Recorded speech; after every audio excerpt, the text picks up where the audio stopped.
The following live stream has been approved for appropriate audiences. It may contain occasional strong language and may not be suitable for younger or more sensitive viewers. Viewer inebriation is advised, though not mandatory.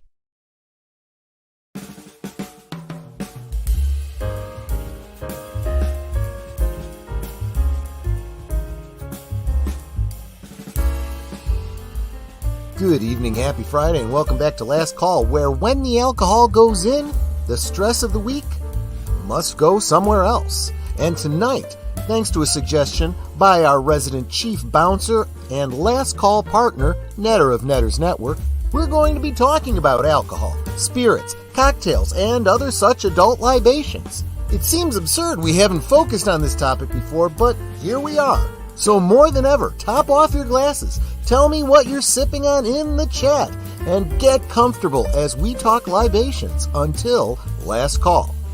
Coming right up.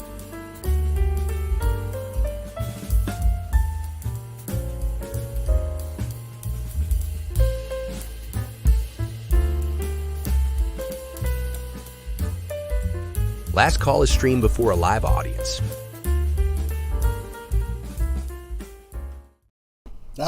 Salud. Welcome.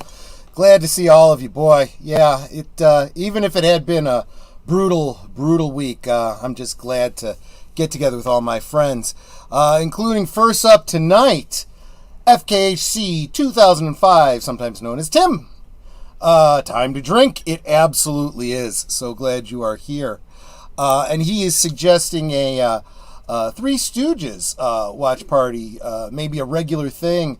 I got to figure out when I can squeeze that into my schedule, but maybe something like that. You know, Three Stooges, Marx Brothers, some of that kind of stuff. Maybe not a bad idea.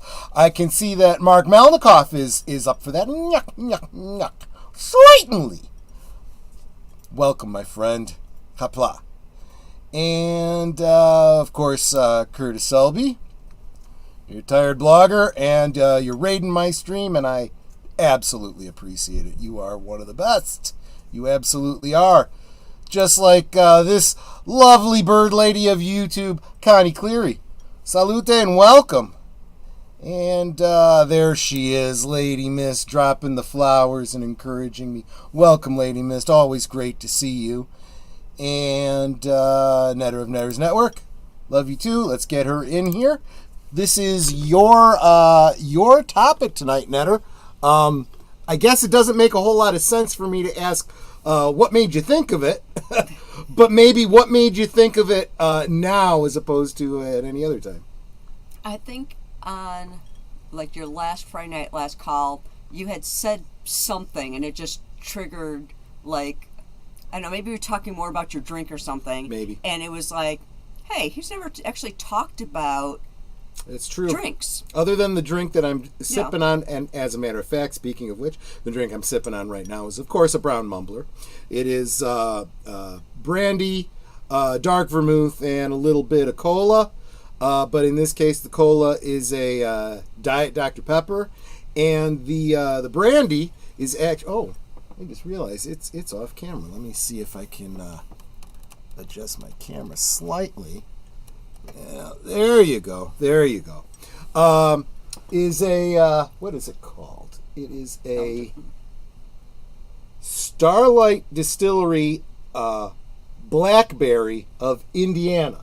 Don't remember, one of y'all bought it for me. I don't remember who, but I'm sure I thanked you the very stream that I first opened it. Since we have a fully stocked bar at the back of our YouTube studio.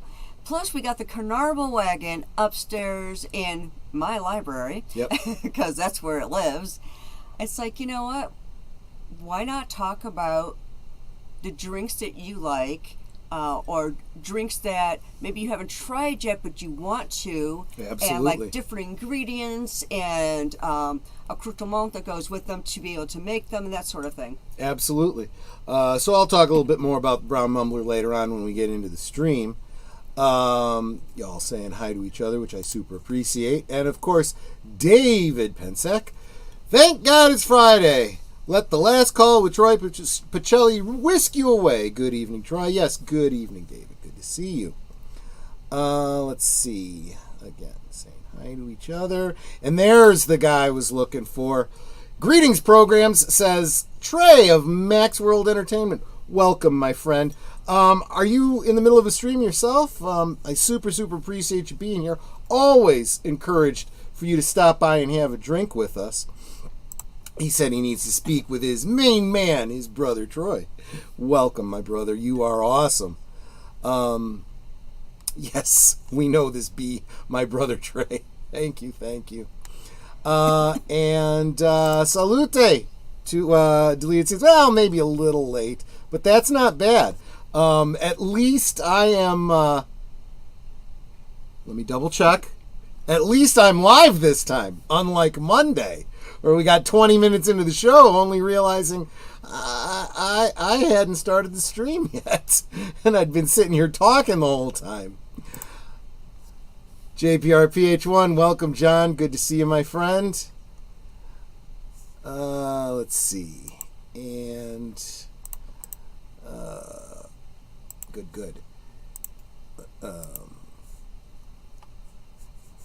I know that I saw Nate. I haven't gotten there yet. Give me just a second. There we go. I'm back on track. There's Tim. There he is. Greetings and salutations. Welcome, my friend Nate. You are so awesome. PJ of Orville Nation. My business manager shows up and he drops a $3 super sticker, which is, let me see if I can see what that super sticker is. It is a, how do I see? It looks like a little green ducky saying, I can't see what that says because I got no eyes. Yeah, super stickers don't work as well as they should in StreamYard.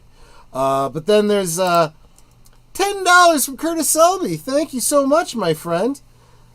Super appreciate that. Didn't see a comment with that, but if you have something specific, I'm sure I'll get to it. The super sticker from PJ, it looks like the Hulk's face, because it's all green, and he's kind of doing, like well, I think I got the same one from Deleted Scenes. Thank you, my friend. I really appreciate that. You guys are so encouraging. And Lady Myst has that in her, as one of her pictures. It's like, if that's the sticker. Oh, no, that might just be an emoji, so I might be looking at the wrong thing. Yeah, my eyes are too small. Oh. Not this week, taking a break. The super sticker is the Don't Waste to Die figure looking guy. See, you would recognize that. Yeah. But I'll be back all next week promoting Nature's Hunger. Are you doing anything, Trey, if I was to shoot you a link, would you be able to join us maybe for a little bit? Because I've never had you on my channel before. I think that would be a lot of fun. You're in some of those films. Good. I'm glad to see you're directly participating in these fan films. And one of them is actually on a poll right now on Facebook. Well, Netter will have to check that out. I don't do the Book of Face. So I am hoping me promoting the production can push it over the top. Look, Netter can maybe shoot you the what do you call it? The StreamYard link. If you want to jump in here and maybe you can pitch it. And Mark's back. Welcome, Mark. And Tim Hayes. Welcome. What's a brown mumbler? I'll get to that because our topic is drinks, right? So I will really get into our first drink. Netter had a great interview with Alon Carter yesterday. Make sure you all check that out. And you will notice that it was all her and Alon. And I just got a question in at the end. That was all girl talk. So what you saying, Troy? I'm just saying it was a great stream. It was probably better that way. How dry I am. It's plain to see just why I am. No alcohol in my highball. And that is why I am so dry. Age Boomer, how you doing, my friend? And what exactly are you sipping on, if not alcohol? I have an unsweet tea because I am on a diet. So, cheat day is Monday. Artificial sweeteners are a thing too, you know. This is an unsweet iced tea. It's not a diet iced tea. It's an unsweet iced tea. Okay. I do allow myself one soda a day, though. And I tried earlier. I was going to do this on stream, but I decided to try it earlier. It was a Sprite Chill with cherry. It was a little weird. It's a new variation on Sprite. Fair enough. So speaking of cherry, right? So a brown Mumbler is basically a very dark Manhattan. Very, very strong. So it's this blackberry flavored brandy. It's really any kind of brandy or whiskey. Dark vermouth, in this case, Coca Americano, which is just off camera. Let me move these over slightly. Coca Americano, dark, and a little splash of Diet Dr. Pepper. And floating on the top right there is 2 drunken cherries. Drunken cherries are cherries that have been essentially pickled in whiskey. Well, I figured they were bar hopping, and that's why they're drunk.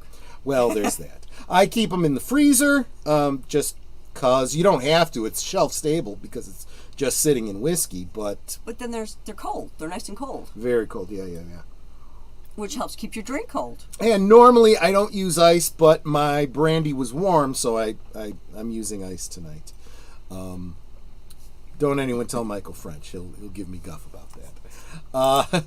But I almost never do that, so I think I'm entitled once in a while. Samuel Proctor, welcome, my friend. It's good to see you. And let's get started. Is that a song, Aged Boomer? Yes, it is, but I didn't know if you wanted to sing it because I know you are now monetized. So, but is that the old nobody knows how dry I am? That's the one. Nobody knows. It would show up in Donald Duck cartoons, oddly enough. Yeah. If you were a cartoon kid, you knew that song. You learned a lot of great, oldies.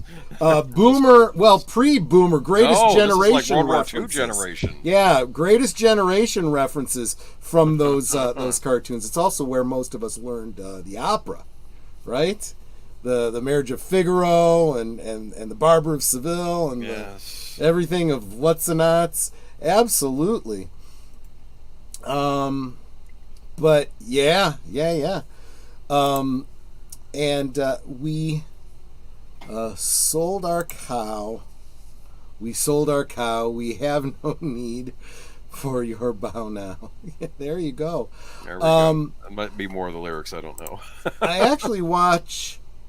Oh, you actually watched Looking Italian last night. If anybody has a physical copy, it would be great for a watch party. Okay. There you go. Yes, Monday night, maybe. He's referring to a film with Matt LeBlanc and Elan Carter from back 1990, something like that, 91. No, maybe it was later than that. Maybe it was like 93. But yeah. Speaking of singing, and of course the struggles we go through with the YouTube overlords.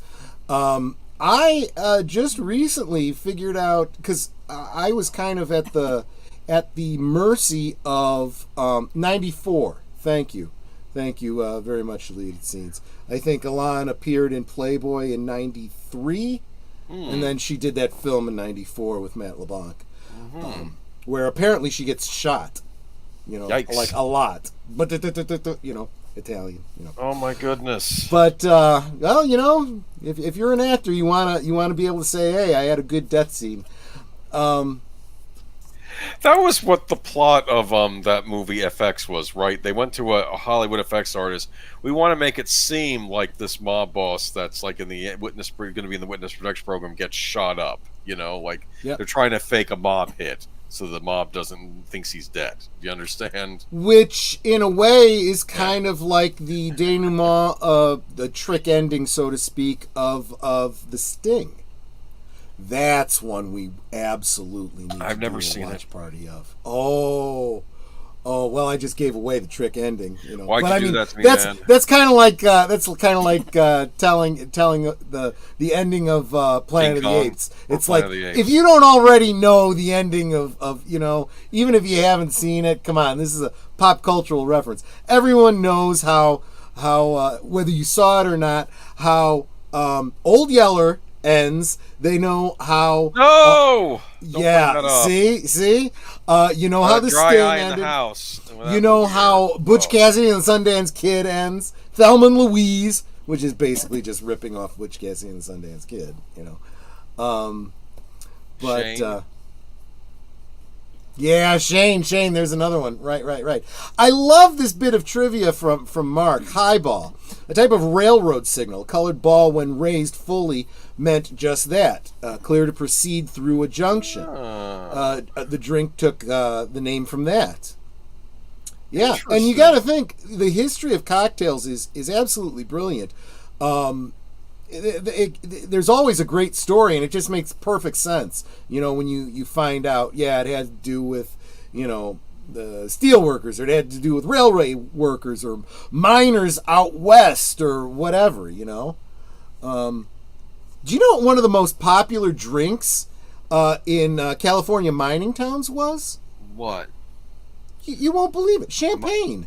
Champagne? Yeah, champagne was real big in the West. Yeah, they'd have it shipped in, and literally for celebrating, hey, I found some gold. I'm buying some champagne. I didn't know. Yeah, because I mean, if there was the gold rush and they bought some gold into town, they struck it rich. Yeah, and then of course champagne. And honestly, though, champagne was a very common, much more common drink than you think. It was not uncommon to go into a bar and say, "I'll take a glass of champagne."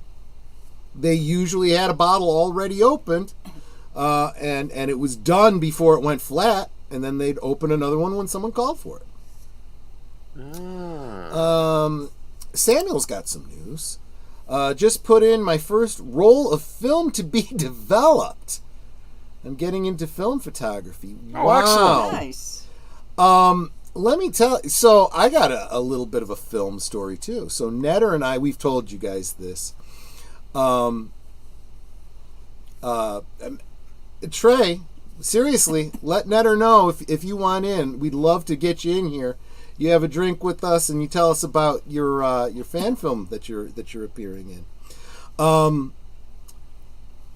Netter and I used to do Victorian steampunk, you know, all that kind of stuff. And we would, if a museum was doing a Victorian thing and they needed, you know, people, we'd be there for it. We would, you know, just for fun, do all the steampunk stuff and whatnot.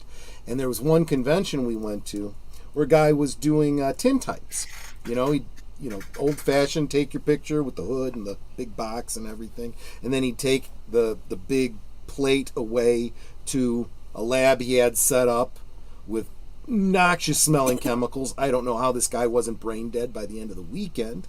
And he would hand us this literal piece of metal with a black and white picture on it of me and Netter in our Victorian garb. And honest to goodness, it looks like a real old-fashioned picture you'd see in a museum. It was brilliant. Huh. So you look like the Back to the Future picture they took. Kinda. 3, yeah. Champagne was big in California mining towns because everyone there thought they were going to strike it rich. Yeah, and even if they didn't, you know, what are you going to drink? You know, you're going to drink something, right? So what I want to know is from all of you guys, what are your favorite drinks? Oh, are you heading out there, Tim? Is that your way of saying goodnight? That's awesome. Thanks for hanging out with us, my friend. Always good to see you. But by all means, tell me, what are your favorite drinks? Doesn't need to be alcoholic, but if it is, I'd absolutely be interested in it. Let's see. And in France, back in the day, champagne was as common as soda pop. It actually wasn't till the more modern times. Probably wanted to say something. Welcome, Enigma Severus. Unsweet tea is your favorite. Jack and Coke, yep. I started out with rum and Coke myself, but absolutely. Matanui, welcome, my friend. Good to see you. Black coffee. Would you say black as midnight on a moonless night, Enigma? There we go. Yeah, I like coffee too. Not to get too far down the Tuesday night rabbit hole, but one of the theories that fans have about coffee in the Twin Peaks world, why is it such a big deal and always talked about? There's no calories in it. It gives you energy, and it's kind of addictive. And it makes you poop. Yeah. Makes you poop? This is coffee interesting. makes you poop. It is a diuretic. With a splash, Trey is saying coffee with a splash of honey and dribble milk. Oh, that's funny, dribble milk. But I never thought about sweetening my coffee with honey. That's actually not a bad idea. Don't see why not. You use it in tea all the time, so yeah, absolutely. I don't know. Should I mention one of my favorite drinks, or are we saving that? Mm-mm. All right. Have you heard of the Scorpion Bowl? Is this like a test of strength, a test of fortitude or something? No, I don't know. It is typically served in Chinese restaurants. I've had them at Benihana places. Okay. All right. If I'm going by Wikipedia, a Scorpion Bowl is a communally shared alcoholic tiki drink served in a large ceramic bowl, traditionally decorated with Wahine or Hula Girl Island scenes and meant to be drunk through long straws. Bowl shapes and decorations can vary considerably. Commonly used ingredients are 6 ounces light Puerto Rican rum, 1 ounce brandy, 6 ounce orange juice, 4 ounce lemon juice, and I guess 1/2 ounce of orgeat syrup. I don't know what that is. Now, I've had these at Benihana restaurants. It's always funny when you order a Scorpion Bowl for one and they give you one for more than one and you drink it all yourself, and you'll be very cheerful by the end of the evening. I'm just going to say that. I would imagine. It usually comes with fruits attached to it too, so it's a fruity cocktail. I'll tell you what, typically those Polynesian, sweet drinks, Polynesian Chinese those restaurants. Sweet drinks are dangerous. They go down smooth, and you get liquored up just as fast as anything else. Jello shots. Yeah, Netter took me out when we were dating. I had just turned 21. I had zero experience with alcohol. So, guys, just remember, she's the one that got me my first, not only my first drink, my first drunk, but she bought me Jello shots that I was just drinking them all night. Had no idea there was alcohol. Yeah, and you're sitting there going, $2.50 for this little thing? I thought it was insane. What do we spend $2.50 for these little things of Jello? That made no sense to me. Had no idea they were all liquored up. It doesn't hit you until you go to stand up, and I went to stand up and I sat back down again. I was like, oh boy. Wow. Nate says that Amish root beer tastes nothing like A&W or any other corporate root beer. If you haven't had it, you need to try it. Yeah.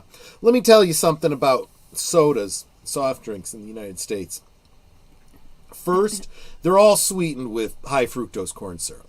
That alone changes the taste, and not in a good way. I'm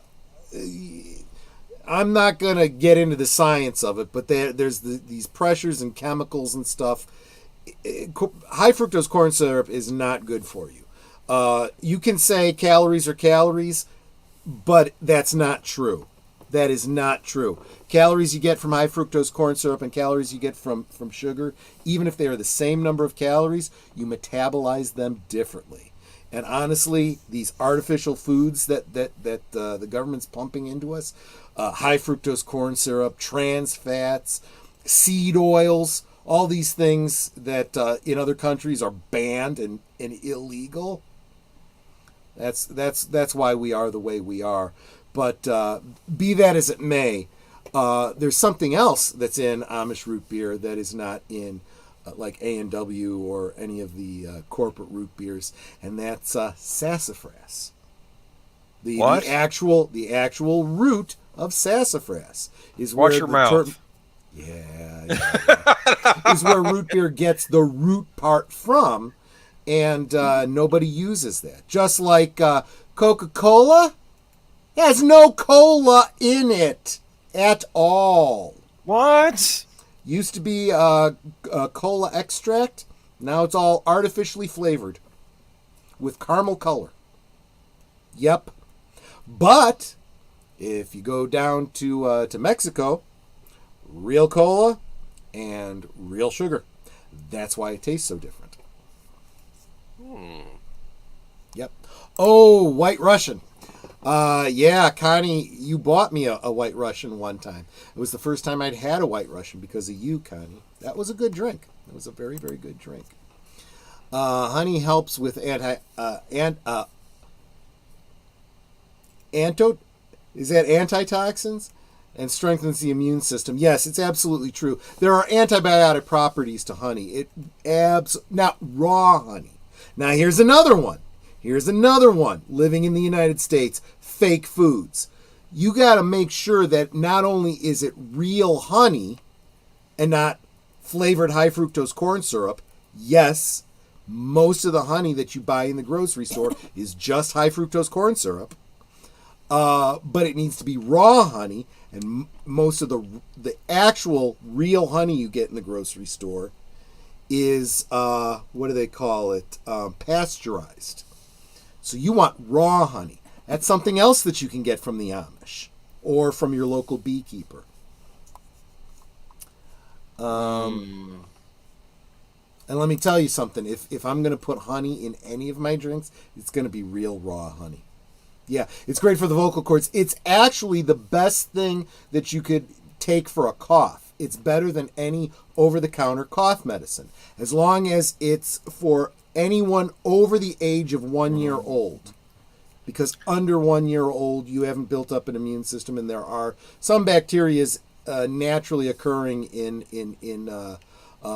honey that can be very dangerous for children, but for most people, absolutely safe. You know what I like? What's that? I like the Luden's cough drops. The cherry flavored. Not a bad option. Do you know what's in them and what the active ingredient is? Oh. Pectin. It's literally just gelatin. It's a hardened gelatin and cherry flavor and, sweetener. Yeah. Yeah. So you know what else you can have if you don't have Luden's? An apple. An apple? An apple has a lot of pectin in it. That's where most pectin comes from. Really? And or at least most vegan or vegetarian pectin comes from apples. And so you could say that an apple a day keeps the doctor away. Well, it'll keep your cough away, which will decrease the symptoms. So yeah, there's that. Let's see. I don't know what my favorite is. The first thing that pops to mind is In-N-Out chocolate milkshake. Okay, we don't have an In-N-Out near us. That's a West Coast thing. But I'm sure it's probably pretty good. I like chocolate milkshakes. Chick-fil-A has pretty good milkshakes. Chick-fil-A does. Yeah. Chick-fil-A does. Absolutely true. Five Guys has good shakes too. That's another one we don't have by us. You know, Five Guys? Oh no. Okay, so Trey is thinking about popping in if he can get to his studio PC. So, Trey, I left you a Facebook private message under your name because for whatever reason I can't find Maxwell Entertainment on Facebook. So I sent you a private message on Facebook under your name. So the link is there. And Trey said, so being a Texas guy, you should think that I'm a hard-ass alcohol man. Sadly, this is so far from the truth. I am the cheapest date you will ever find. That's fair. That's fair. 1 6-pack and I'm down for the count. Yeah. Then I did the smart thing and I looked at his links and now I found Max World Entertainment. I'm going to fill you guys in. Samuel's not wrong. There used to be cocaine in cola. And it's true that there is trace quantities of cocaine in coca beans. However, yes. However, most people don't realize that the cocaine that was in cola, Coca-Cola from the beginning, wasn't really derived from the coca beans. It was added. It was added to a lot of stuff. It was added to alcohol to make a tincture, laudanum. And there was a lot of use of cocaine for medicinal purposes. And the original reason that you drank Coca-Cola was as for medicinal purposes. Turns out it not only was it the cocaine that just made you feel better, but all the things that people think that it's good for the cough, it's good for an upset stomach. There are much, much better things. It's really not that good for those. Mm-hmm. But yeah, just like decaffeinated colas, all they did was just not put cocaine into it. It's not that they ever had to take it out. And it's the same thing with the caffeine. Because they're not even using cola beans anymore, they add caffeine to your regular Coke, and they just don't put it into the so-called decaffeinated. That's not the same as coffee. Coffee naturally has caffeine in it, and they actually have to remove the caffeine from it by filtering it through formaldehyde. I kid you not. I would rather have a stroke than have decaffeinated coffee. Talk about the devil's brew, but yeah. Did you know that what? That's how they decaffeinate coffee, is by filtering through formaldehyde, which leaves traces of formaldehyde in your decaffeinated coffee? Oh, wow. I didn't realize that. That's a little hard. Yes, I am allergic to formaldehyde. I found that out when I was in high school. And it's good for corpses. I got these horrible headaches. And I also used to get horrible headaches whenever I would have decaffeinated coffee. And I thought, well, it's because I'm addicted to caffeine. I'm going through caffeine withdrawal. The doctor said, no, if you're having that strong a reaction to the formaldehyde in your biology class, then it's entirely possible that when you drink decaffeinated coffee, there's enough formaldehyde to give you a headache. Stay away from that stuff. Okay. Not that anyone is, being allergic to something that's poisonous to begin with, nobody should be imbibing, formaldehyde at all, to be honest with you. Dang it, now I really need to clear a path to the PC. Notice found me on Facebook. Yes, I did find it. And how you tell the difference between real honey and fake honey. Real honey doesn't expire. That's true. It is absolutely shelf stable. What will happen with natural honey is it will crystallize. And then all you have to do is warm it up in a double boiler, or put the bottle into boiling water.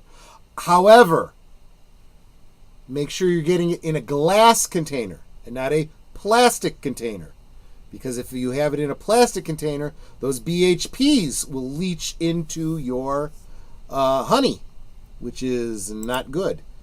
Among other things, it makes men grow breasts, which is probably a plus for some people, I suppose. No. Yep, honey has helped him a lot with bad coughs. I totally understand that. My honey is 100% all organic, comes from a farm right here in Texas. I know the farmer personally from his bee farm, the best in the state. Wow. Trey, I am curious. Do you know specifically what kind of honey he's cultivating? For example, is it clover? Is it something else? My understanding is there's slightly different flavors. And I mean, I'm being really pedantic here, kind of like, wine. People drink wine from different vineyards and they say that it tastes a little bit different. I'm just curious. First time I ever heard someone actually liking a cough drop. Well, try the Ludens. They have no menthol in them. They're just a cherry candy is what they really are. A lot of people will just eat them as candy, to be honest.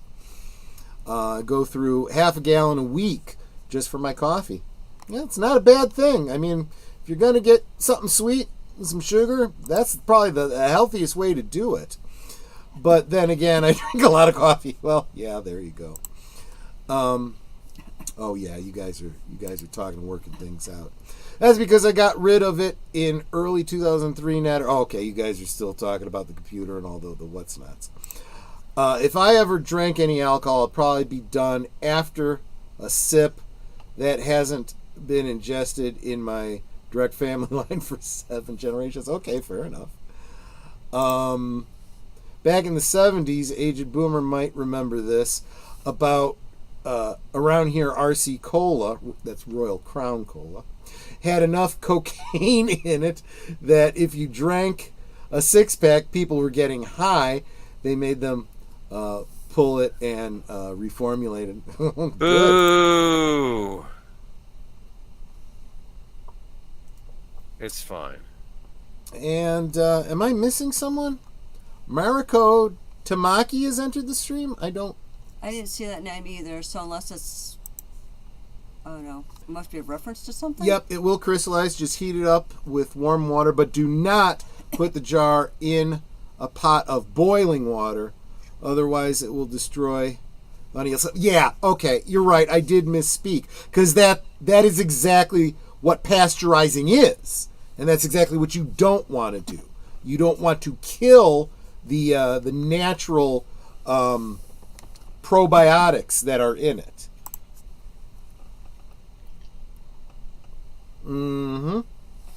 Real honey, 3,000 years old, still good. You want to know something else? They found bog butter in Ireland that was definitely hundreds of years old. I don't know if it was as much as 1,000 years old, but it was hundreds of years old and apparently still good. They did have to wash it. That's what original salted butter you'd have to do. To keep your butter, you would salt it, and you would mix in that salt, and you'd mix in that salt, and then it would stay pretty much forever as long as you kept it cool. If it stays cool, it won't go rancid. And that salt killed all bacteria, and that's why if you packed it right and buried it in a bog, it would stay cool pretty much indefinitely. And the salt, again, would kill all the bacteria. But then, in order to eat it, because it's so salty, you then have to rinse it with water, right? Until you get all, most of that salt out. It's still going to be salty. Yep, that's the way butter was done back in the day. From another YouTube streamer, Mariko Tamaki is a modern Marvel Comics writer who only writes about them eating food. Oh, okay. I didn't know that. That's interesting. Yep. Oh, yeah, guys are getting in the middle of other people's conversations here. Every time there'd be a food tangent in a stream, we'd say, Mariko Tamaki has entered the chat. Okay, fair enough. And the Bosco scenario, welcome. Good to see you, my friend. You're over on Netter's channel. And there we go. I think we are now caught up with the chat. So I mentioned in my monologue, beers, wines, spirits, and cocktails. Do you know the difference? What's a spirit? Spirit is a distilled alcohol. So wine is a fermented alcohol, right? And actually, technically, so is beer. Beer is made from grain, and wine is made from fruit, not necessarily just grapes. But if you then take anything that you can make alcohol from and distill out the alcohol, so it's something a little bit more pure, that's a spirit. And of course, that spirit's going to carry with it the flavor of whatever it came from. So a brandy, for example, is a spirit refined from some sort of wine, right? So it's going to carry with it some of the flavor of the wine, but it's also going to have a strong flavor of the barrel, the wood that it is stored in. And the same thing with whiskey. Whiskey is usually made with a rye or some other kind of grain. The alcohol is distilled out and stored in barrels, and of course, it takes on the flavor of the barrel. And usually, your spirits are going to be much, much higher in proof, higher in alcohol content per drink. And of course, a cocktail then takes those spirits and mixes them with other things, and it could be just about anything, right? It could be a rum and coke. It could be a brown mumbler. It could be what's that thing that the girls like for breakfast? The champagne and orange juice. Mimosa. Mimosas. Right, exactly. Cocktail, right? So, although that's not a spirit, that's a wine mixed with a fruit juice. I'll go off on another tangent there. Orange juice. Think that's healthy? Think that's good for you? Yeah. Not if you're buying it in a grocery store. Why not? Well, here's what happens with orange juice. Have you ever had orange juice you live in Florida. I'm sure you've had freshly squeezed orange juice, right? Okay. Yes. Have you ever compared that to what you get in the grocery store? Well, not side by side at the same time. Yeah, give it a try sometime. It's very, very, very different. The reason it's different is because that flavor you get from fresh orange juice, it goes away very quickly. And if you freeze it or store it for any length of time, it becomes flavorless. So all that flavor and a lot of the color that's in the orange juice that you buy in the grocery store, it's all artificial with a lot of sugar added. Yeah, that's why I don't buy orange juice anymore. I only if I'm gonna have orange juice, I'll just buy some oranges and juice them myself.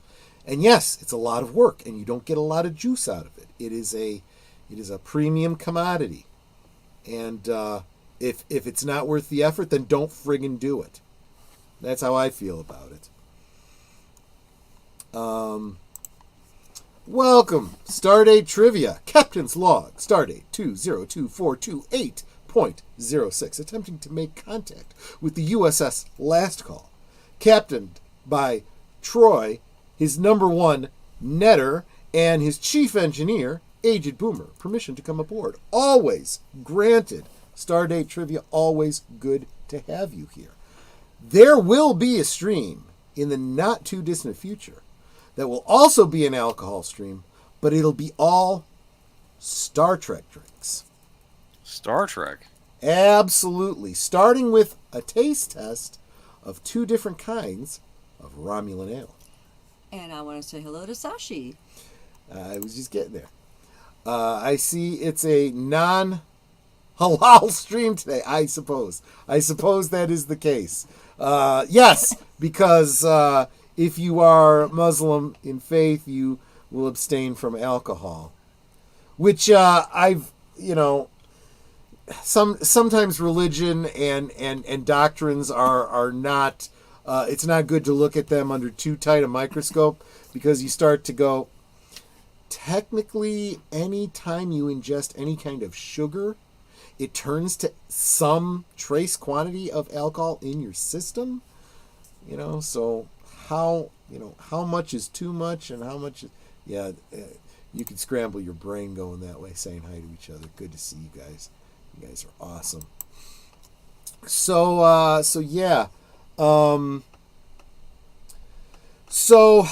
here's where it starts for me, right? I grew up, you guys all know, I grew up in an Italian-American family, right? My grandfather, his name was Mario, and he was a truck driver for most of his life. Then he retired. Actually, he retired before I was born, at least from truck driving, because, and those of you guys that know truckers or truckers yourself, it kind of messes up your legs and your back driving for long hauls and whatnot. And so he retired from that, and he always kind of walked with a little bit of a limp because of some nerve damage that it had done to his legs.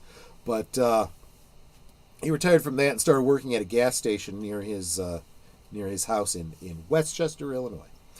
And I used to hang out with my grandparents, at least once a week. Sometimes I'd spend the night so my parents could get some time together, or just get a break from me, I think is really all it was. But I used to love that. And sometimes, I'd go out to restaurants with them, Italian restaurants and whatnot. And whenever we would, my grandfather would always order a martini. And I don't know, I must have been about 6-7-year-old Troy was like, I'd like one. No, you can't have a martini. And they would buy me a Shirley Temple, right? Shirley Temple, the kitty cocktail, right? Which, by the way, actually a pretty good drink.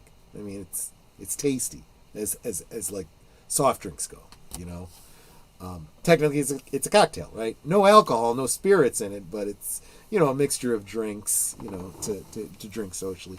But I always wanted a martini. So one of my first drinks when I could go out and order a drink was a gin martini, just the way my grandfather had it. And was it as good as you thought it might be? It wasn't the best martini I've had since, but it wasn't bad. It was okay. It was pretty good.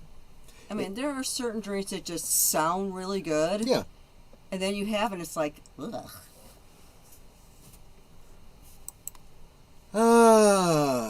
Anyone heard of talk? It's a local traditional alcohol. Local to you, Sashi? Because no, I don't think I have heard of it. Do you know anything about the distilling process on it and what it's, anything about it? I don't know much about it myself, but I was just checking to make sure that Rumble was live. I was having trouble with that last time. Well, the reason I was having trouble was because I hadn't gone live, and I couldn't understand why Rumble wasn't coming up with the stream. And it was Deleted Scenes who said, you started the movie. What about the stream? I was like, oops. Yeah. And I wasn't even drinking on Monday. That's just how professional I am. But so martini became the big thing. And as I read more about martinis, you find out what the difference is between gin and vodka, and why one would have a gin martini as opposed to a vodka martini. Vodka martini makes very little sense to me. I still think that whole Vesper Martini doesn't make a lick of sense the way it's described in Casino Royale. It just doesn't. I mean, and we did the taste test here on stream. Yeah, didn't you like it? I did not care for it. It is. I'll drink it if that's what you give me, but no. Real quick, let me bring in a very, very special guest, Trey of Max World Entertainment. Trey, how you doing, my friend? And what was it again you said you were sipping on tonight? Greetings, programs. Trey here with Max World Entertainment, and guess what, Corgi Butt? How's everyone doing tonight? Boy, I tell you what, I'm so excited to be here with Last Call. With first time, I think. I think it's the first time we're on together. He's been on your Friday stream before. Oh, yeah, I must have been really drunk, though, so I don't know. Okay. See, now I need to get Trey over on Thursday Things as a guest. There you go. There you go. See, if Age Boomer remembers, then obviously I've been here. So maybe early on when you started, I think. Well, no, actually, now that you say it, I know. Well, you've been in the chat a lot of times. That's how you got your blue wrench, because the whole idea is you're supposed to come in, you're supposed to drop the links to your channels now. I think he was talking about fan films, I believe, when he was on. Yeah. Max World Entertainment is a great channel for a lot of these great, especially Star Trek, but not just Star Trek, fan films. But no. I'm going to do it. I'll go ahead and do it. Okay, I love you guys, but you know what? We're drinking with Troy Pacelli and Netters Network, so let me go ahead and I'll do it. You know, right now, in this world, any of us, the 19 people that are watching, the 4 people up here on the channel, any of us can go anywhere and we can find hate. We can find that thing that we could just bash the hell out of. And I'm not about that. I'm about, over at Max World Entertainment, I'm all about promote what you love. Yes. Instead of bashing what you hate. Like my mom always says, and I want everyone to think about this. Everyone. Even I don't care how corny I sound. I don't care if you blow me off. I don't give a rat's ass about any of that. He doesn't care that I say it all the time and reference him when I do. This is what I'm gonna tell you. And this is what my mom says. And she's still alive to this day. God bless her heart. I'm going to see her tomorrow when I go out to the farmer's market to get another half gallon of organic honey. And that is, now think about this. And this is so miraculous. This one thought, this one message, it's amazing, because it doesn't matter who the person you were up until this moment. Because in a world where you can be anything at all, just be kind. Yeah. It doesn't cost you anything, and I guarantee you the person next to you might actually benefit from it. So those are my messages to you. That is what I'm about over at Max World Entertainment. You know, right now there is so much toxicity in the fandom, and you can go to any fandom. It doesn't matter what fandom it is. It's any pop culture, and you are going to find people that want to troll just to troll, that will hate just to hate, and there's no call for that. There's no need for that. I have been involved with over a half a dozen film productions. It doesn't matter if they're independent. It doesn't matter if they're a fan film. It doesn't matter if they're mainstream or not. Okay, what matters most is that these people put their hearts out there.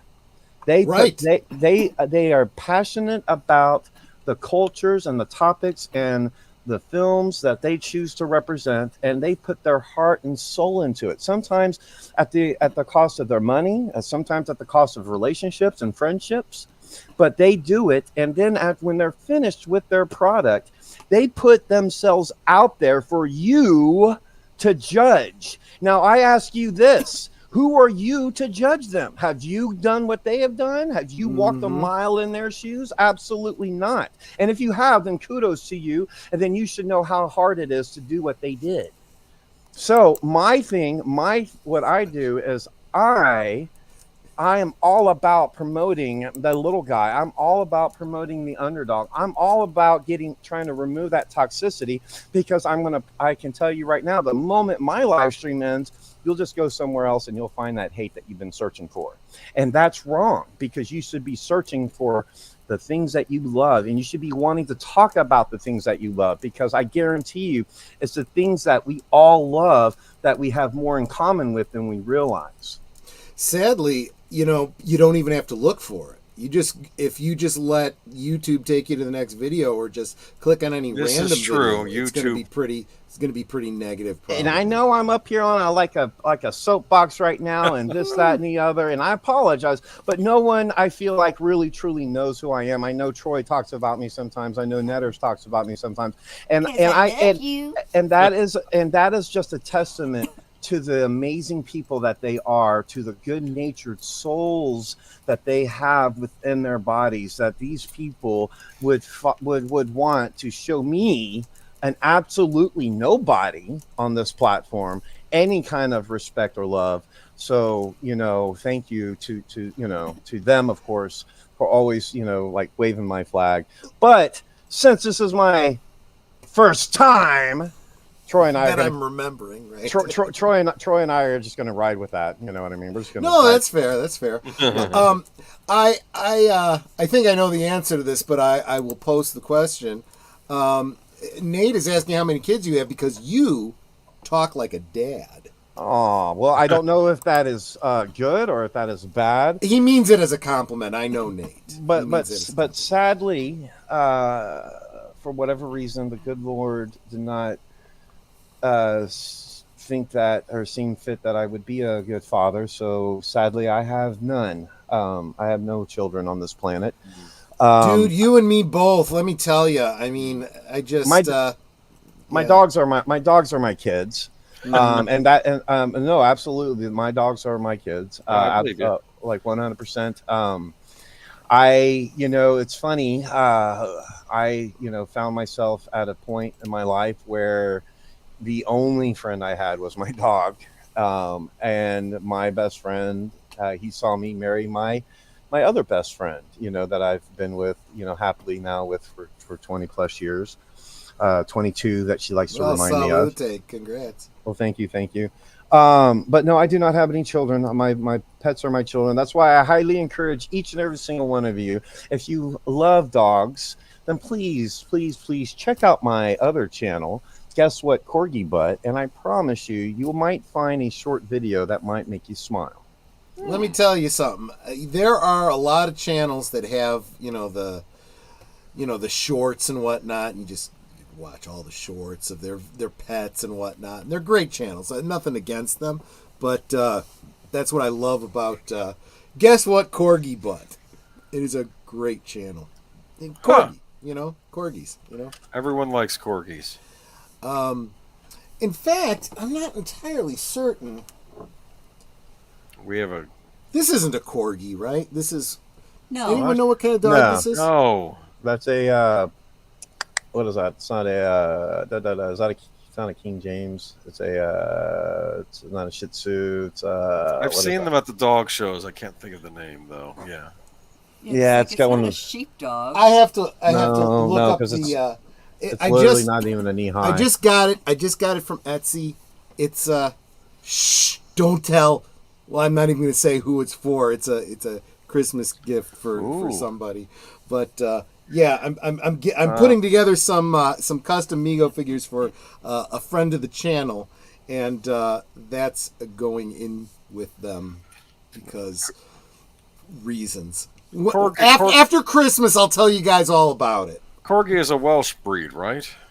Yes. Yes, and yes, it is. Popularized by Cowboy Bebop, the anime series. Absolutely. Yep. We have. I thought they were popularized by the royal family, but okay. Well, maybe that too. Okay. Exactly. Yeah. Yeah. Some people know. Some people know the Queen's dogs. Of course, she was a huge Corgi fan. Of course, me. I'm age boomer. I'm going to tell you right now. You just literally won me and my wife over. We are huge Cowboy Bebop fans, and and we have two of them. We have a tricolor A little black and brown and white corgi. Her name's Freya. She's my little black bear. And then Loki, we got Loki last. We got Loki on my birthday in 2023, and he was 8 weeks old at the time. So hold on a second. Cool. So, absolutely, Curtis. I don't know what. You know what I just did, Curtis? I don't know what channel you want, but I should have made you a moderator a long time ago. Just gave you a blue wrench. You should now be able to right click on any of the comments that Trey has put in, and that will take you to Max World Entertainment, so you can subscribe to that. And Trey, do you have Corgi Butt linked? I'm dropping links right now. Okay. Yeah. I was, since you're here, I'm going to put you on the spot. Who, me? Yeah. Because I hope he's bro. here. It's time, bro. It's long past due. It's time you and I get our asses together. It's time we start collaborating. It's time we start doing it. I'm all for that. We've just been lazy. We've just been lazy. I know, and then we go off and we literally just fuck around and do our own shit. Hold on. Here is my. I know you can't talk and type at the same time. I can't do shit. I can't do shit. Right? I'm the same damn way. Yeah. Okay. Here's my corgi channel. All right. But it's time, right? I mean, and this is what I'm talking about. Mm-hmm. While I had this beautiful avatar as my picture, that's what I looked like when they had me do my stand. That was what you looked like before color. Yeah, exactly. Absolutely. No, this was my Stan Lee moment when one of my comics got turned into a live action film, and they were like, "Hey, you're here on set. Let's throw you in the wardrobe," and they threw me in the wardrobe and threw me into a costume, and I had my little Stan Lee moment because do a drop. What was the name of the film? The name of the film was titled Interlude. Yep, and I have a link to that as well. I actually have the link to all the films that I'm in at the bottom of my. Was that connected to that big fan film project? That big one that got a lot of press?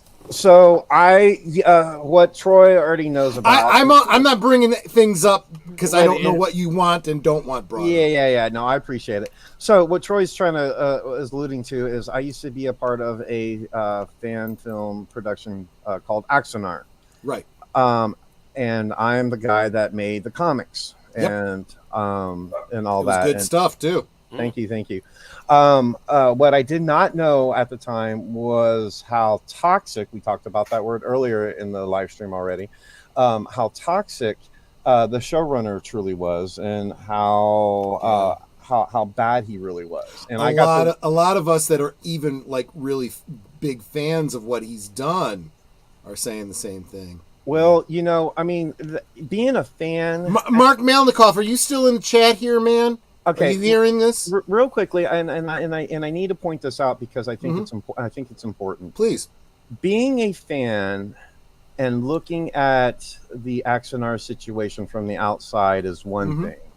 Mm-hmm. Living at the guy's house like I did from October, November, December in 2019 and getting to witness it firsthand is something completely different and on two separate worlds. Completely different level, yeah. So while I appreciate a fan's perspective, looking outside and hearing rumors and that kind of thing, I lived it and I saw it firsthand, and I can tell you right now, all that shit is true. one of the things and I don't normally do this. We are being a little bit oblique here. Mark and I have talked about this because we both backed the project and whatnot. I look, if we get nothing else out of it, I don't care. You know, it is what it is. But we are really pissed because there is, and we see this in Hollywood too. You're talking about negativity, Trey. There is, you know, the quality of product you do, your vision, right? And there is your marketing behind it, your personality, right? And how you sell it, right? I feel like, and this is me just being a little self-deprecating. So, guys, you know, you guys in the chat might want to help me out here a little bit. But I feel like I don't really understand what the draw of my channel is. Why would anyone care to come to my channel to hear me talk about, you know, bullshit? Now, but I can answer that real quick if you want. Give me a second. Let me just finish this thought, and then I'd love to hear your take on it. But at the same time, I do feel like I connect with my audience on a very personal level. So I think there's a lot of forgiveness. If I do a stream that's it just kind of sucks. You know, I think everyone's kind of forgiving. It's Troy just got a little too drunk this week, you know, whatever. And they're forgiving. There's a balancing act, right? I feel like the person that we're talking about here, Trey, you know, he did a great job of his vision and what he wanted to do. But the interpersonal with the people and so forth, not so much. What he did in 2014. Real quick, Netter, can I get some more of that ice that I asked you to put away for me, please? Thanks. What he did in 2014 was phenomenal. And yeah. The only way he could do it. Are we talking about the Prelude? Yes. And the only way he was... guys! And the fact is, they probably that is stopped on the phone right here. Is that enough? You want more? No, that's nice. Sorry. What he did in 2014 was phenomenal, and the only way that he was able to do that was by surrounding himself with the people to pull it off, and then stepping away and allowing them to do it. And that is the truth. Yep, and that is normally a sign of good leadership, right? There was a the problem came when his head got bigger than the Titanic, and then it was punctured by that iceberg called ego and everything else, because you know. But we're not going to get. That's really not a topic I really want to get hardcore into, just because we could spend the next hour talking about it and talking about being positive and everything. We probably don't want to go down that rabbit hole, but it is worth talking about because if nothing is as a negative testimony, right? What not to do, right? Because so many of the people that were fans of what he was doing, this could be a whole stream, really. That's what I just said. Would you absolutely? I don't know how comfortable you'd feel about doing that. I'd love to do it sometime, but if you don't feel comfortable doing it, I wouldn't pressure you to do that.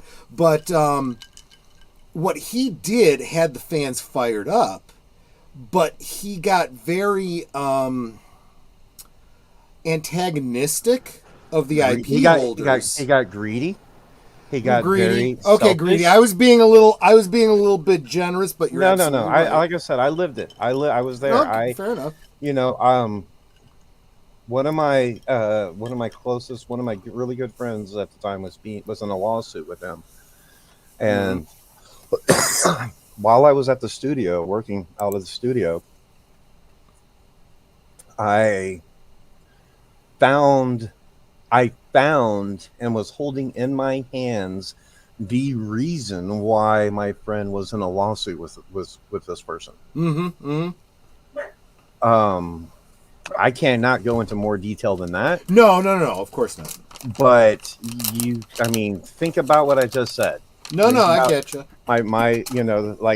Troy's in a lawsuit with Age Boomer, and I'm at Age Boomer. It may Studio. happen one day. And I'm at Age Boomer Studio, and and I find the reason why Age Boomer is suing Troy Pacelli. Yeah, it's bogus. It was bogus. It was all crap. It was all fugazi. Yep. It was all literally, and that's the thing. I don't want to, and here's another thing too. This person here, when he decides he is through using you, he will use the legal system, our United States justice system, to hurt you and to penalize you. Yep. And let me tell you now, living in fear of such a thing, because this person is he's past the bar, so he does all his own legal write-up. So it doesn't cost him anything. It costs him pennies on the dollar to file a lawsuit against you, and it will cost you thousands, tens of thousands of dollars just for you to defend. It will. The process is the punishment in a situation like that. It will destroy your life. It will destroy your family. It will destroy everything that you hold dear. And living in that fear of someone that can do that to you, just because you made a comic, because you were excited about the film they made. Yeah. Let me tell you right now how hard it is sometimes to hold in and to hold back that hate and to hold back that negative. There's an incredible irony there, Trey, because these are the exact same problems he's been having with the IP holder. It's like he's literally doing what they are to the people that would otherwise have supported him. I mean, it's like it's just crazy. It's crazy. It's a lot of reasons why and don't get me wrong, I and my followers have heard me go off on these tangents before, talking about U.S. IP law and stuff. It pisses me off. It really does. This whole idea of the way we deal with ownership of intellectual property is very, very, I'm being generous to say it's very, very flawed. Especially stuff that should have gone into public domain a long time ago. But right. Okay. But be that as it may, and stop me, Trey, if I'm going over territory you've heard way too many times, but I have drawn the comparison between Star Trek and Star Wars, whether it's Paramount, CBS, and Lucasfilm, and I'm talking Lucasfilm before Disney,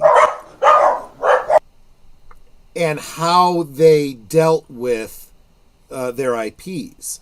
Paramount CBS was always big on going to conventions, seeing who was making stuff that infringed on their IPs, and hitting them with cease and desist letters. Whereas Lucasfilm, I don't know if they ever dropped a bunch of cease and desist letters on people, but what they would do is they would go to conventions and see what people were making.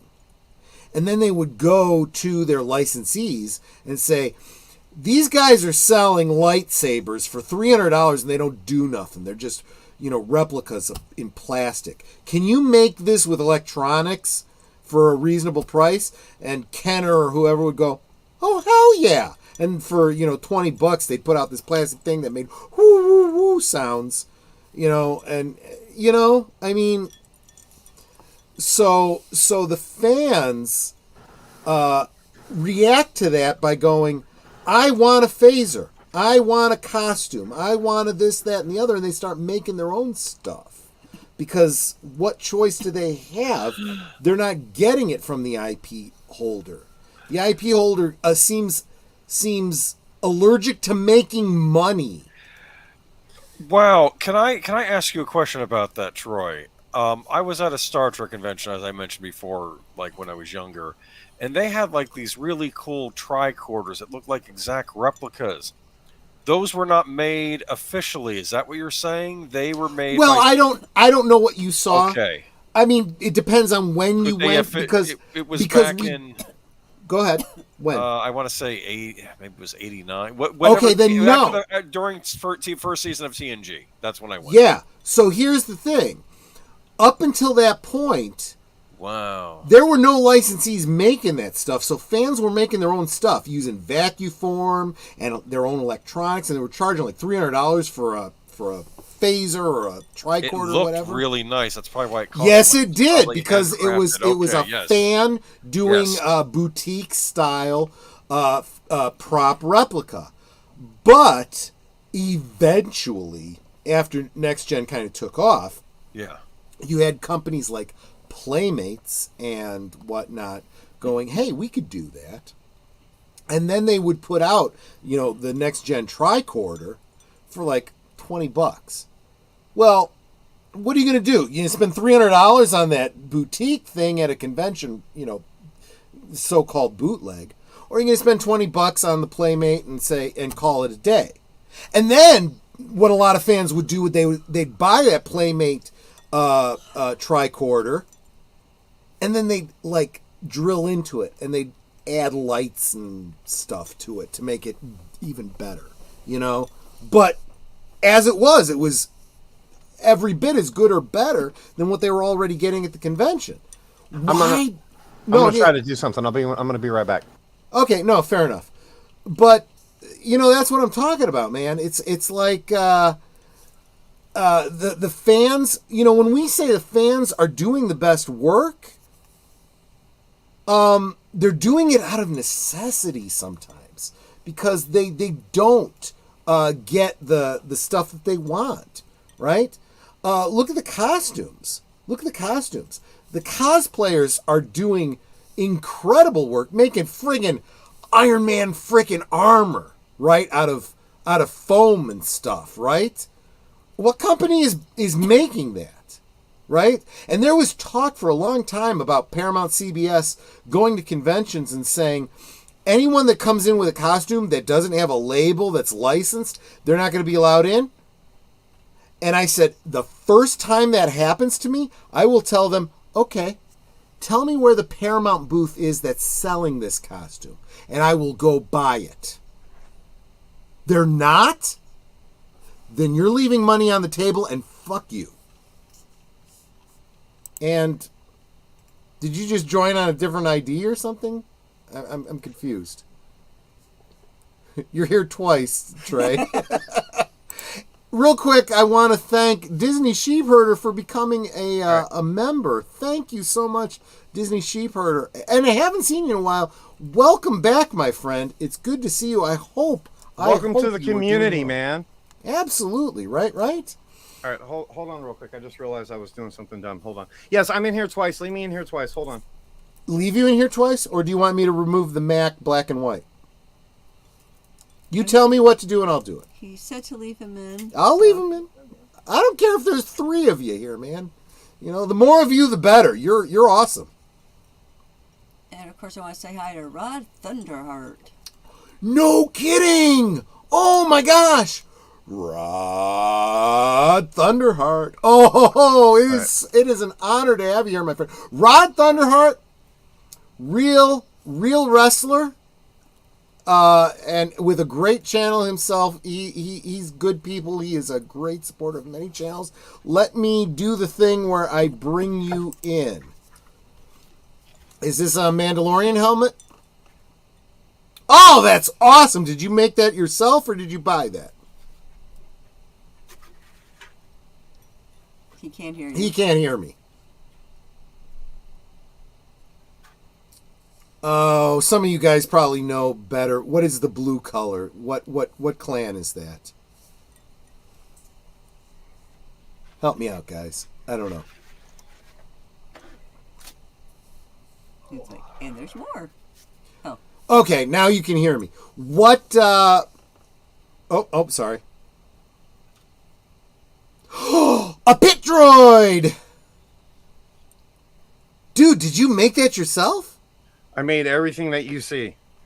Wow! Holy crap! So that pit droid is awesome! So I made those 2 helmets. This one here. was a prototype. And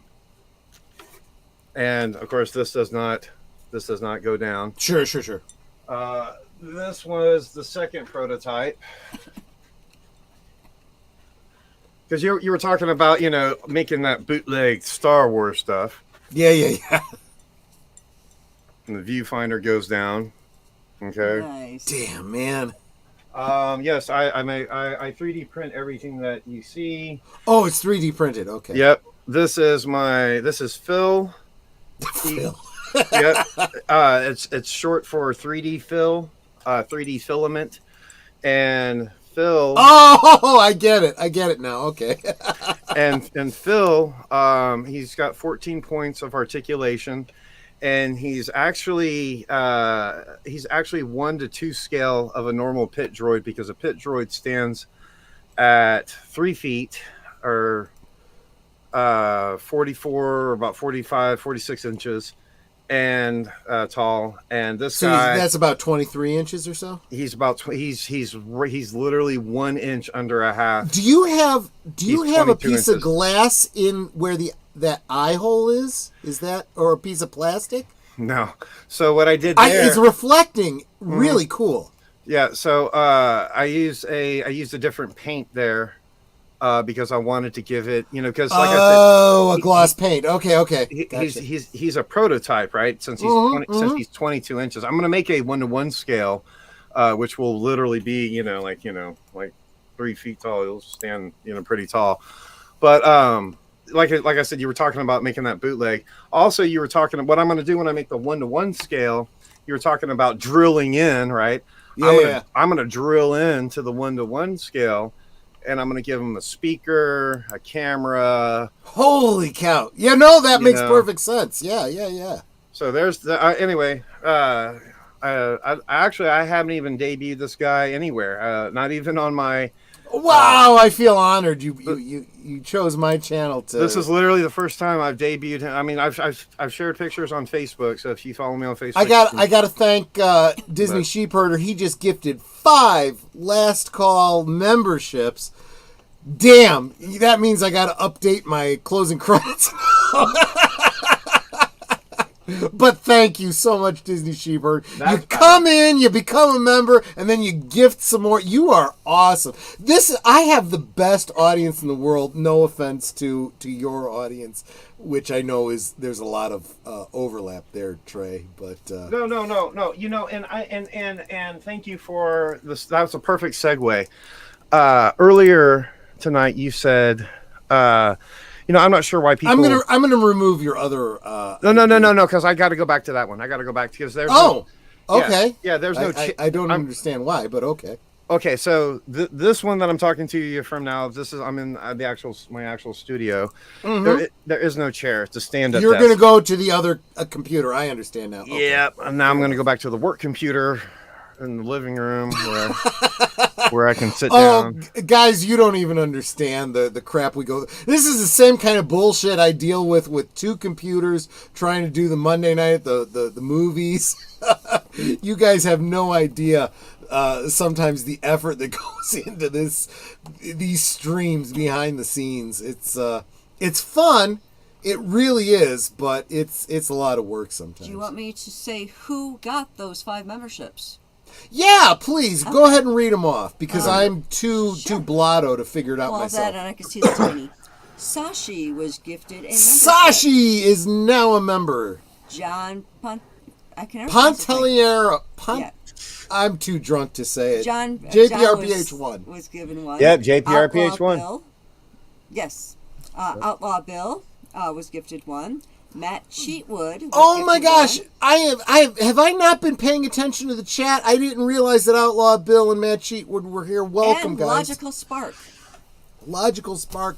Welcome, my friends. Yeah, I'm gonna have to update my. They may not be. I was gonna say they may not be here in the chat. I mean, it's how YouTube does it. When people are gifted, it's just whoever is a part of your subscriber count. I did not realize that. I did not realize that. That's pretty cool. That's pretty cool.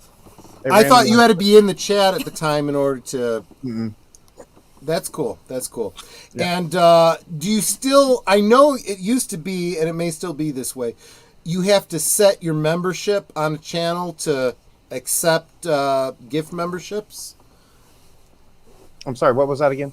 So there is a YouTube setting in your ID where you can set it per channel, I think it is, to accept gift memberships. Yeah, at the top, there's a little thing where I want to say it's the 3 dots, and then you have to say something like accept memberships or something like that, or gifts, or I forget how it's worded, but you have to enable that for yourself as the person in the chat so that you can get those. Holy crap! This is huge.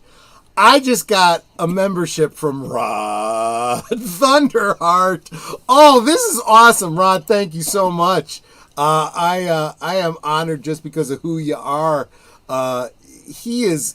Oh, and Rod said it's a YouTube setting, but I know I've also seen it at the top of the chat because I've had to accept that before.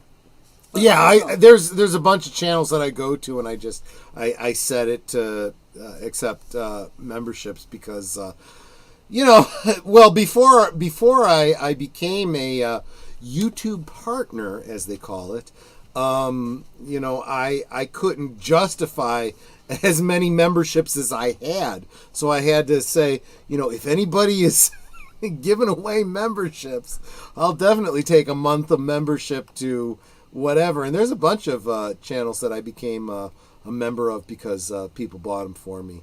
But I think I've been a member of Maxworld Entertainment for a long time. I haven't been there in a while when you were live, so I could make use of those. What are they called? The member chat or whatever, where I can emojis. say. No, not the emojis. The thing that's the milestones, where I could say I was a member for a year and a half or whatever it is. I haven't. I'm just guessing. I don't know how long. So real quickly, now that I'm sitting again, I earlier we almost segued back into it. Earlier you had proposed the question to me. You said, "Well, I'm not sure why, I have the followers that I have, or the people here, Yeah, these guys are my kind of crazy, I guess. So I'll tell you. Okay. I'll tell you why. My opinion on it. It's because you care. You care about this channel. I do. You care about the topics that you talk about, and more importantly, you care about the community. And I really care about the community. I'll tell you what, I notice when there's people that aren't there, that are usually there and are missing. And when I give away a blue wrench, and right now in the description below, everyone who's a blue wrench is listed, and there's some people I haven't seen in a while, and it's like so real quickly, I want to finish because I feel like no, I'm sorry, I didn't realize I cut you off. I'm sorry. Yeah. I mean, that's another one of your amazing perks is that you listen so well to your people. I try. That was a joke. I try. I try, but the more I drink, the more age boomer fugazi I get. No, and with those things, with caring about your channel, with caring about the topic of conversation, and with caring about your community, you do one thing which a lot of YouTubers, a lot of small YouTubers, and myself included, you are consistent. I try to be. Well, that's important. That is very important because that tells your community more so than you actually saying that you care. For example, and something else that I'll share, that is, oh, look, I'm doing all kind of firsts tonight, and it's because I'm on Troy's channel. That's okay. Troy won't remember because he'll be too sloshed in the morning, right? But that is why Age Boomer is here. He's my designated driver. He reminds me of anything I forget. So yours truly. Well, there's no easy way to say it, but I've come to grips with it here recently, so it's a lot easier for me to say it. So yours truly suffers from a number of from a number of mental illnesses. And back in January, late January 2023, I had a complete, I think it was my second all-time, fucking complete mental fucking breakdown. Yeah, you had a hard time, I know. Yeah. I mean, no, dude, it was like I went from 700 friends on Facebook to the 190 something friends I got now, because I I had my Jerry Maguire moment, and I literally quit Max World Entertainment because of the toxicity just surrounding the fandom. Yeah.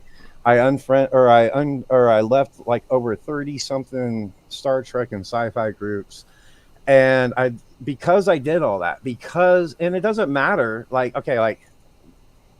it doesn't matter to my it doesn't matter to my community, I guess I should say. I mean, it does on an individual level. Like if I were to sit down with Troy or Netters and be like, hey, I had some shit fucking going on, it would matter. But on the whole, on the outside, on the general, it doesn't matter. To my community, I straight up told them, I don't give a fuck about you. I quit this channel and I'm out of here. And I was gone. I was gone for 6 months, 7 months. I was gone. And when I came back, it's I lost people straight up. I lost channel members. I lost patrons. I am so glad that during that time you didn't close down your memberships. I've had other channels do that, and it's like, dude, I don't care that you're taking a sabbatical or whatever. I still want to support you. Well, you're definitely a diamond in the rough. I'm going to tell you that, because and an angel and a godsend in my corner, and one I will truly cherish forever. But that's not the case for everyone, and that's not the case for everyone on the platform. You know what I mean?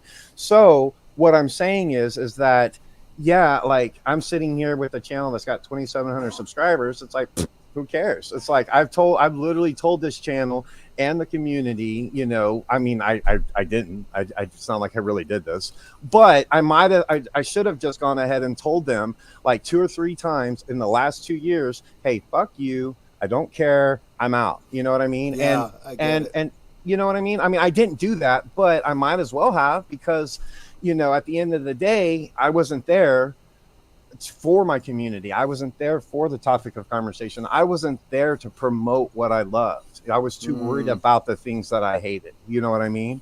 So, and it happens. It happens. You're missing your own message there. I was, but my point of all this is that it's a testimony to you, and it's a testament to you why.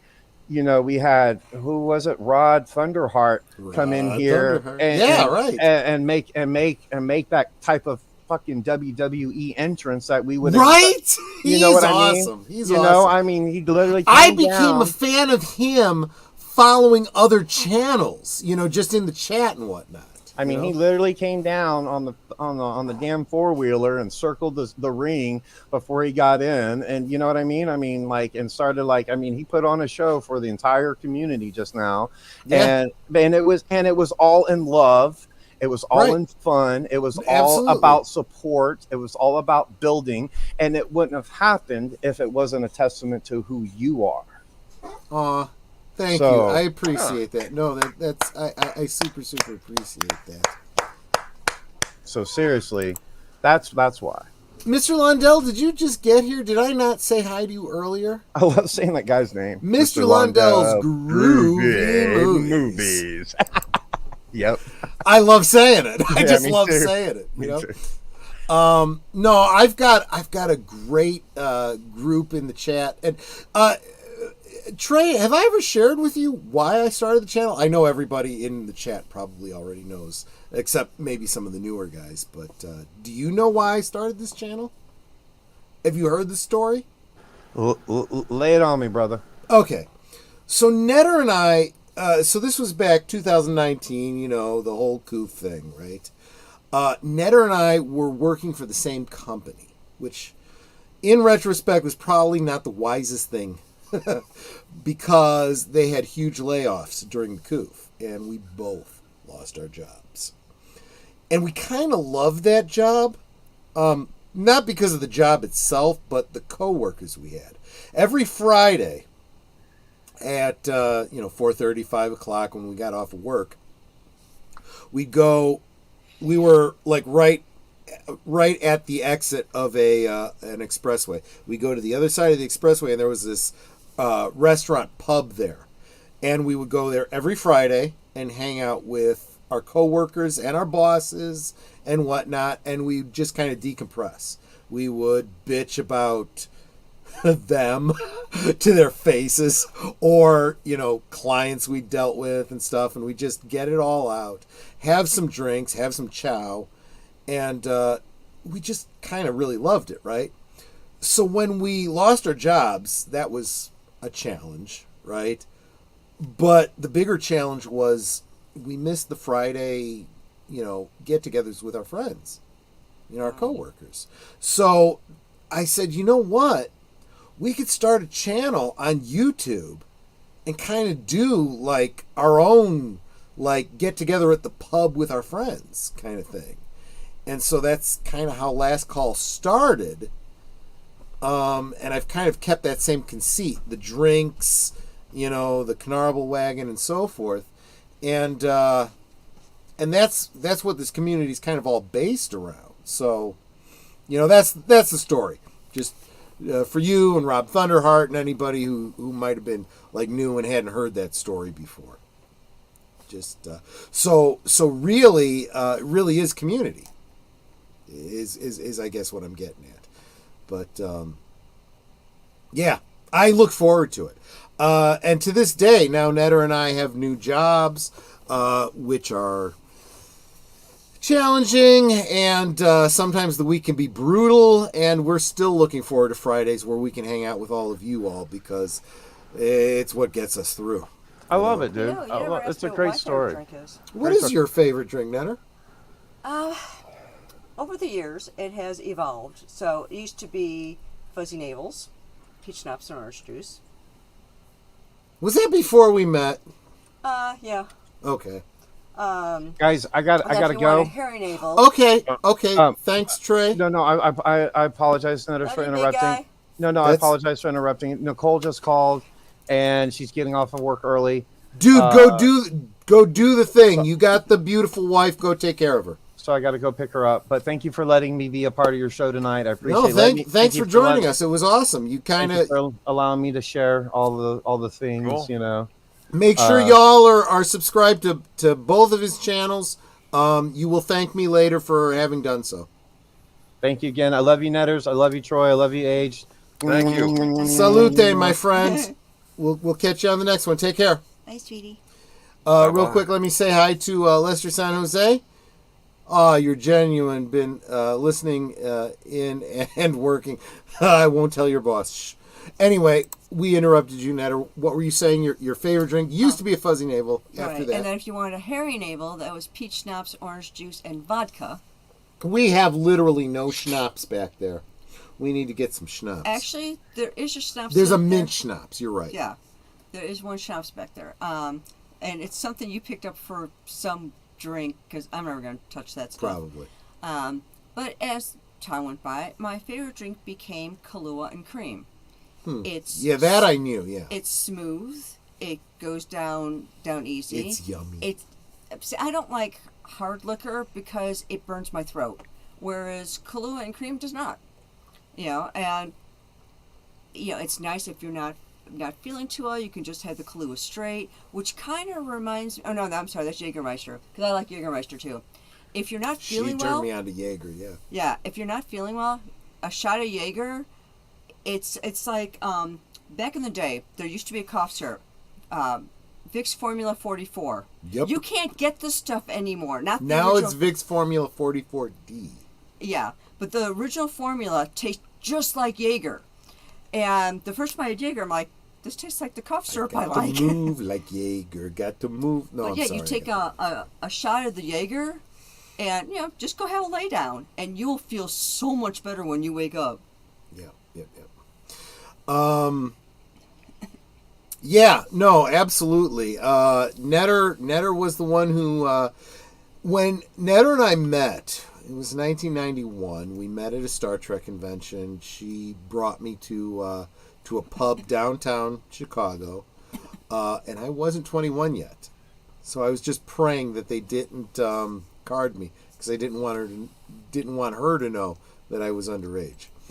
But they didn't, and I eventually had to reveal to her, we need to be careful because I'm only 20, I'm not 21 yet. She's like, oh, well, that's okay because you're legal. And I'm like, oh, yeah, okay, cool. So on my 21st birthday, she took me out and got me drunk. So unintentionally. Well, I got ripped. I had no experience with alcohol. So I took him to my favorite restaurant because it was close by, Benihana's. Those of you who've been to Benihana's, you know what it's like. You got the chef cooking for a whole table full of people. Yeah, I like most to of them get. You don't know, and it can be fun. Well, they chop up the vegetables in front of you. Yeah, they chop everything. There's like the table is a grill, and they make all the food right in front of you. Yeah. So, he wanted something alcoholic because he's 21, right? So I figure, okay, I got him a Sapporo beer, and then I got him some sake. So basically, he had a Japanese Boilermaker. I got ripped. He was so bummed. And the other people at the table were like giggling at him. They thought it was funny. Especially when I had to get up to go to the bathroom, and I was like doing the heel toe,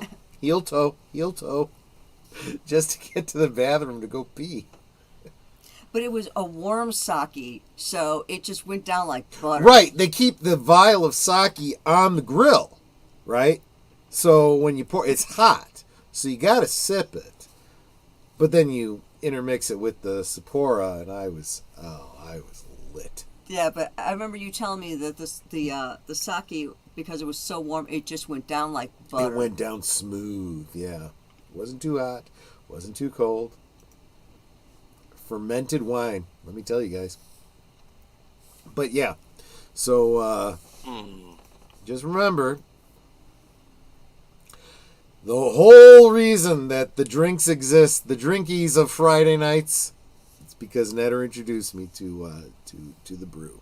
Yep, it's all my fault. But yeah, and in the future, I'm still working on splicing together. So a lot of you guys know that the whole concept behind Last Call is based on a local radio show that I don't think exists anymore. It was we used to listen to a talk radio station here in Chicago when we would be driving home from work. Whether we worked together or not, we usually commuted together, and it was the Ro Khan show on WLS-AM here in Chicago, and the Canarble Wagon and the Brown Mumbler was all introduced by the weather guy named Jim Johnson, who is still with us, but I am certain does not listen to my channel. And I just found out yesterday is in late stages of Alzheimer's, and that bummed the hell out of me. His daughter has been giving social media updates about him, and it breaks my heart. But he was the one who started the Canarble Wagon. He was the one who brought up, popularized the Brown Mumbler in the Chicagoland area, and therefore why I am drinking a Brown Mumbler tonight. Anyway, so yeah, that's where this whole channel comes from. I guess that was the topic of the night, right? Talking about drinks and how it relates to the channel, right? Jaeger was originally a medicine in Germany. It was made to induce vomiting. I love that. A licorice based spirit. I love it. It's best served very, very cold. You buy yourself a bottle of Jaeger and you stick it in the freezer. Just keep it in the damn freezer, and then you take a shot of it. That's how you drink it. And Boomer, I am tasking you with remembering, because I'm going to forget. I want to share on Tuesday night. The connection between Jägermeister and Twin Peaks. There's a little story to tell, but I want to save it for Tuesday because that's where it belongs. All right, I will do my best. And Netter, if you are so inclined to help me remember, I need to have access to my... I didn't realize I was making a joke there. Access to my access guide to Twin Peaks for Tuesday, so I can share that story. Access guide to Twin Peaks for Tuesday. That's all I need to know. Twin Peaks. Okay. Do you know where it is? Pretty sure it's right there on the couch. Yeah, if it's not in the pile of stuff you pulled out from last Tuesday, it should still be on the bookcase with the rest of your Twin Peaksy stuff. Exactly. I'm 90% certain it's there, but if it's... Yeah, no. I talked about the access guide on Tuesday, didn't I, Boomer? Pretty sure I did. Okay. Yes, so you showed it to us. Yes, so it's got to still be over there. So yeah.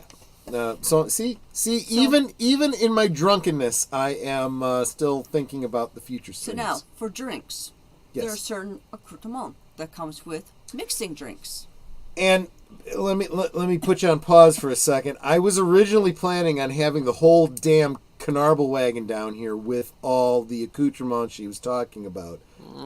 But I got busy and I never got around to it. That'll be a future stream. Plus, it's darn heavy, even empty. It is friggin' heavy. It would take both of us to carry it down here just to show it off. Yeah. And then we'd have to lug the thing back upstairs again because it's not going to fit down. And we should probably think about doing maybe we'll do a standalone video showing the Canarble Wagon. Yeah, why don't we do that? On the channel. We'll do. Of course, we have to clean it up because we got a bunch of glasses on there that don't need to be on there, and we're treating the Canarble Wagon like a full-on barn. We really shouldn't be doing that. Isn't Jägermeister the one who banned toys inside? No, that was the Burgermeister Meisterburger. I remember that. Dude, I even as drunk as I am right now, I remember that. That's I know my ranking in bands. What was with all these mean adults banning anything fun? Remember in that the Easter one where I guess is what was because as you get older, sometimes you hate the bitter, young. No. And you don't want anyone to have fun because that's not the way to grow. You grow up to be an asshole. Don't grow up to be an asshole. Break the cycle. Be nice to people. As Mac was saying, be kind to people. Yes. Thank you so much, Curtis. That's super helpful. Yeah. He's probably like, oh, okay. There's something you want to share about Twin Peaks. Let's talk. Yeah. No, I'm glad Deleted Scenes is here to help me remember the Twin Peaks babbling I do on a Friday. But yeah. Help me out, Boomer. I just lost my train of thought. You're talking about Jägermeister in Twin Peaks. And which I will talk more about on Tuesday. No, that's absolutely right. Natter is the one who introduced me to Jägermeister. So I'm such a bad let me front load what I'm going to be talking about on Tuesday. So there's a Jägermeister reference in the Access Guide to Twin Peaks.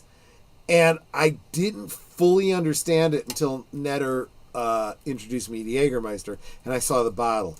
And I looked at the bottle, and I was like, suddenly I got this reference in this Twin Peaks book. It was funny. So, yeah. But, I take my wrench very seriously, but not like Burgermeister Meisterburger seriously. Guys, this is my thought on the blue wrenches, right? I've given my blue wrenches to the channel members that I consider to be not only the regulars, but, people that, kind of understand the community and can help police it, Let's face it, most of my viewers are blue wrenches at this point because y'all are regulars, right? So when a new person comes in, just keep an eye on them.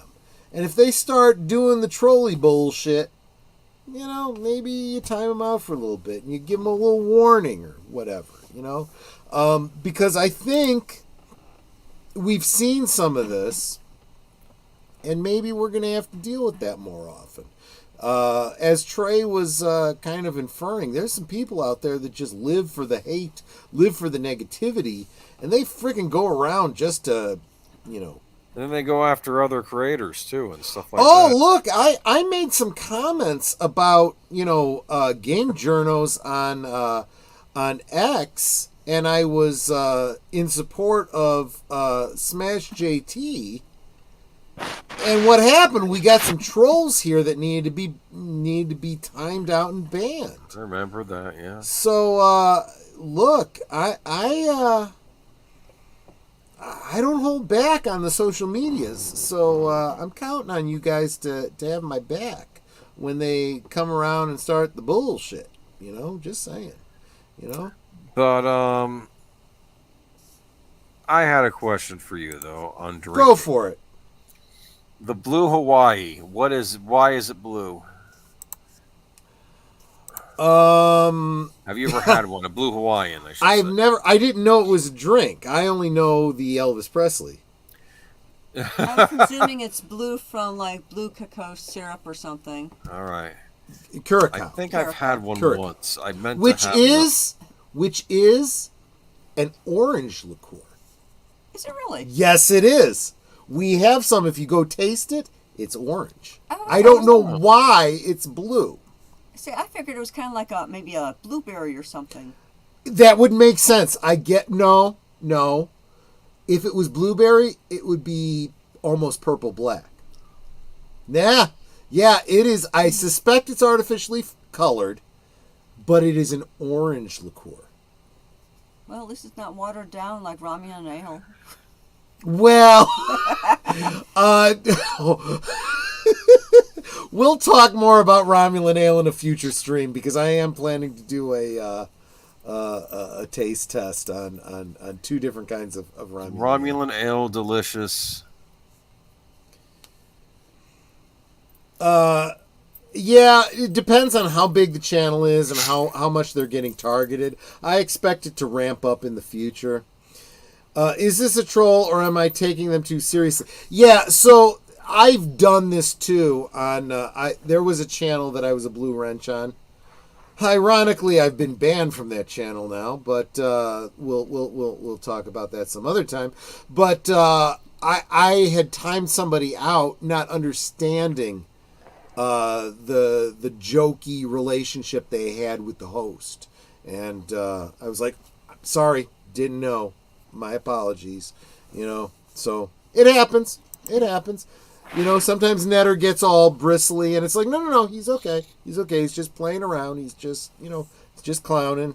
He's not a troll, I will usually put somebody in timeout if they are excessively going on about something completely off topic to what we're talking about. Off topic kind of annoys her. Yeah, like they're and talking I politics when that. we're talking about cartoons or something. They're like really, really off topic. One person got severely ticked off at me for timing that several times during one of Troy's streams because they kept talking about another YouTuber. It's like, stop talking about that person on this stream, and it's nothing to do with them. We're talking about this subject. If you can't stick to the subject, then go elsewhere. And since they kept bringing up this other YouTuber, I put her in timeout. And I ended up putting her in timeout like 4 times. I want to hold up Rod Thunderheart for this. This is something I really appreciate, and I don't think enough people think about this. It's nice to let people know that you're still there, because I get it. You don't have to be constantly engaged in the chat and constantly dropping comments or whatnot. But every now and again, it's nice to know you're still here, and it's like sending a little thumbs up and a little bit of love. It's encouraging. So I super appreciate that. And Doomcock on my PS4. What? I need more context there, Rod. I'm not understanding the concept at all. And if the sober guy doesn't get it, then the drunk guy sure as heck isn't going to. Stop talking about timeouts. Julie might get idea. Well, dude, that's between you and Julie. Does Julie listen when you're on? I didn't know that, and if that's the case, hey Julie, Haven't seen you in a while, and super appreciate you and I miss you. We're going to have to get together sometime real soon. Maybe this October we talk about maybe doing another Hitler get together. We'll talk about it maybe. Where are we going to put the cantina? I'm going to pack that up since I'm pledged for the HasLab. Shh, don't tell Michael French. When are you? Did. I know.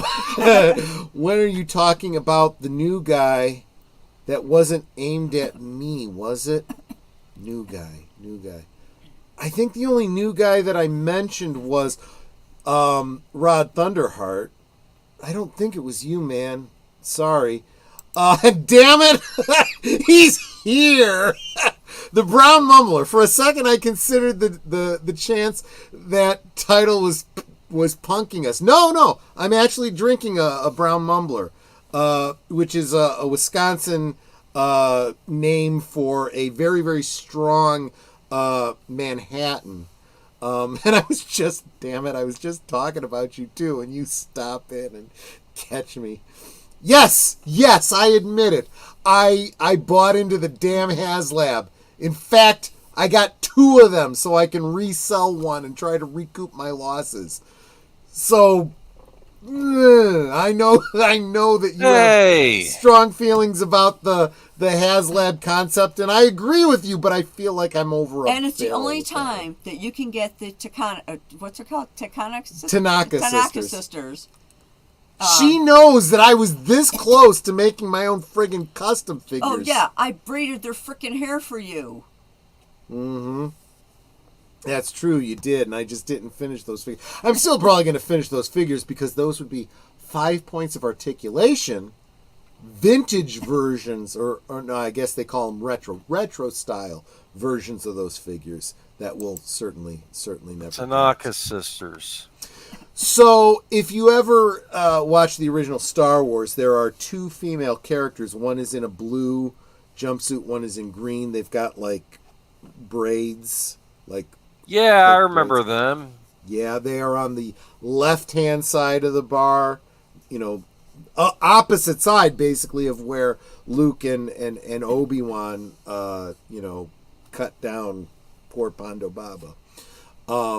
First time they're being they're actually receiving figures, and they are the most requested figures by the fans. Real quick, I want to say hi to somebody that I super appreciate seeing in the chat. The Clue channel. I was just kind of trolling his live stream. Was that earlier today or was that yesterday? Clue, I forget. But what's your very last comment? Really, really good channel. Check out the Clue channel. He is a clear thinking, albeit kind of a little political. But if that's if you dig that kind of thing, definitely check it out. I know. You heard. I can't. I said don't tell Michael French, and boom, you're there in my chat. You caught me. I mean, it's like, someone checking out your web browsing history or something. It's like, oh damn, I'm caught. But I'll tell you what, Michael. Thank you so much. And I'm putting myself out here in front of the audience. I really blew it. Michael was on a couple weeks ago, and my intent was to get an email out to him thanking him, because I know how busy he is, and the fact that he takes the time for a channel like mine to appear as a guest is a huge thing to me. And I got so busy, I never got out a thank you note to him. That's what a horrible YouTuber I should. Yes, I deserve booze. I deserve booze. But seriously, $1,000 worth of Star Wars equivalent of Garden. He's not wrong, but I love Olive Garden, and I'm an Italian American. Okay, I will still go and get dinner at the Olive Garden. Do I think it's authentic Italian? Fuck no. It is nothing like what my mom and grandmother made. But I still love those breadsticks and pasta. Let me just say. You gotta get the soups. Their pasta fagioli is no. I disagree with you on that one. I like it. Like when the stars make you drool, just like a pasta fagioli, that's amore. Get the pasta fagioli and dip a breadstick into it, and you're all set. Actually, okay, that's the way to eat it. If you go to the Olive Garden, you're gonna order the pasta fagioli. That's what the breadsticks. You can get it instead of a salad. Hell, you could make that a meal. The endless breadsticks and the pasta fagioli. By the time you're done eating the pasta fagioli with the breadsticks, you're done. You know, if you want, get the pasta to go. You know, but going back to the food talk we were doing at the beginning of the stream, folks, make your own. There is no equivalent to making your own. I don't know, Alfredo from scratch, linguine Alfredo. You make it yourself, you will never want to get it at a restaurant again. Just screw that bullshit. The thing is, would you still love Olive Garden if you were pure Italian straight from the... Well, I don't know, but... if you divorce from your head, it's nothing like... I mean, Olive Garden is no more Italian than hamburgers are German.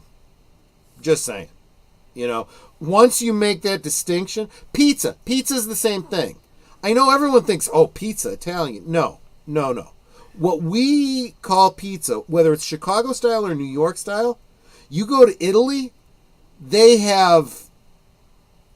developed something based on the Italian-American pizza, but what they serve in Italy, it's not the same thing.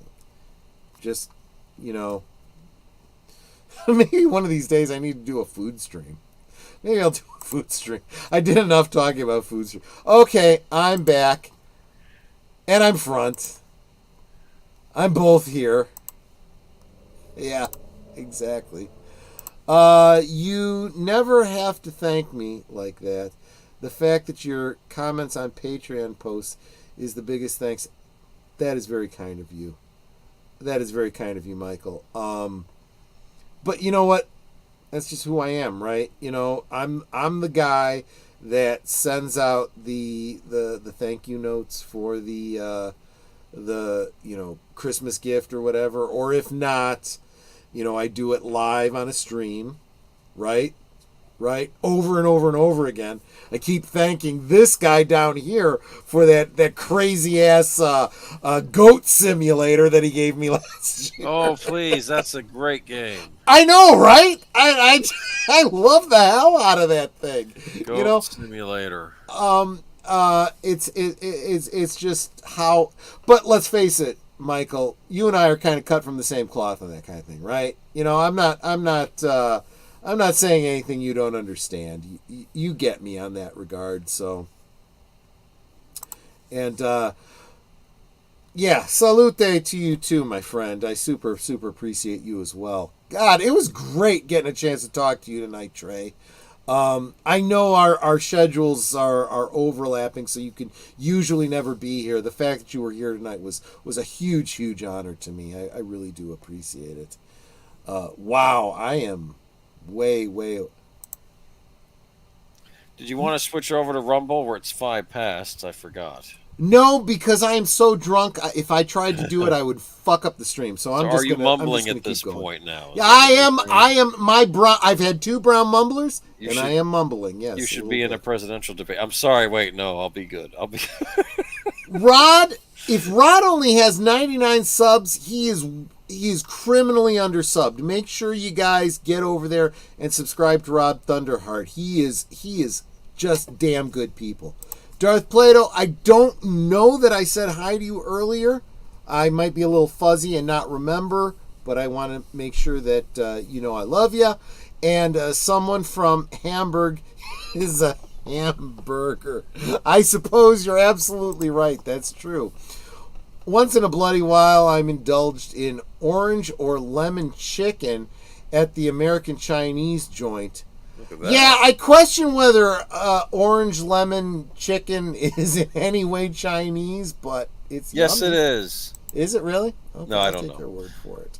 Bourbon chicken apparently doesn't come from China. That was created by Chinese immigrants on Bourbon Street in New Orleans. That makes perfect That's sense. interesting. You know, there's a lot of things that we think are, like German chocolate cake is not frickin' German, and fortune cookies. Fortune cookies were created by somebody here in the U.S. just trying to make a buck.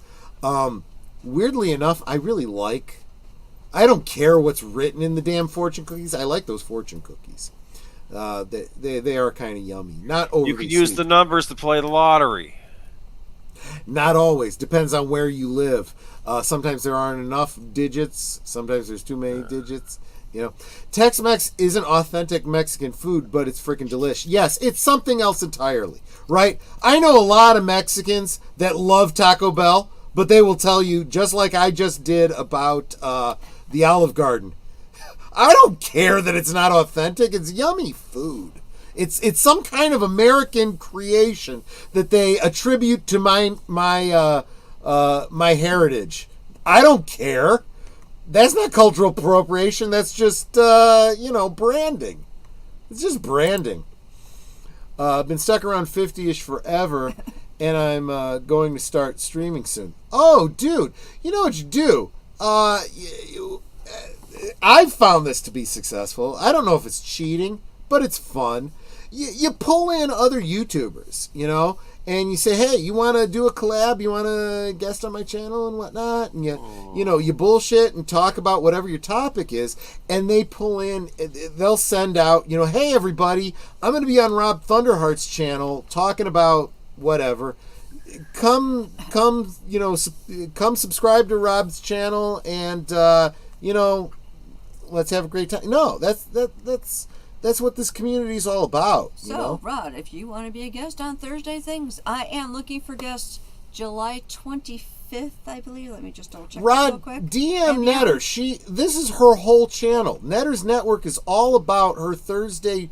Have people on that are trying to build up their channels. Yeah. So July 25th and beyond. So any Thursday, July 25th and beyond, I'm looking for guests. So if you're interested in being a guest on Thursday Things, it's 9 p.m. Central, 10 p.m. Eastern, so same time as Troy streams. Just DM me on Twitter. It's Netters Network, all together is one word, no apostrophe in Netters. So just and then I'm sorry. You find me.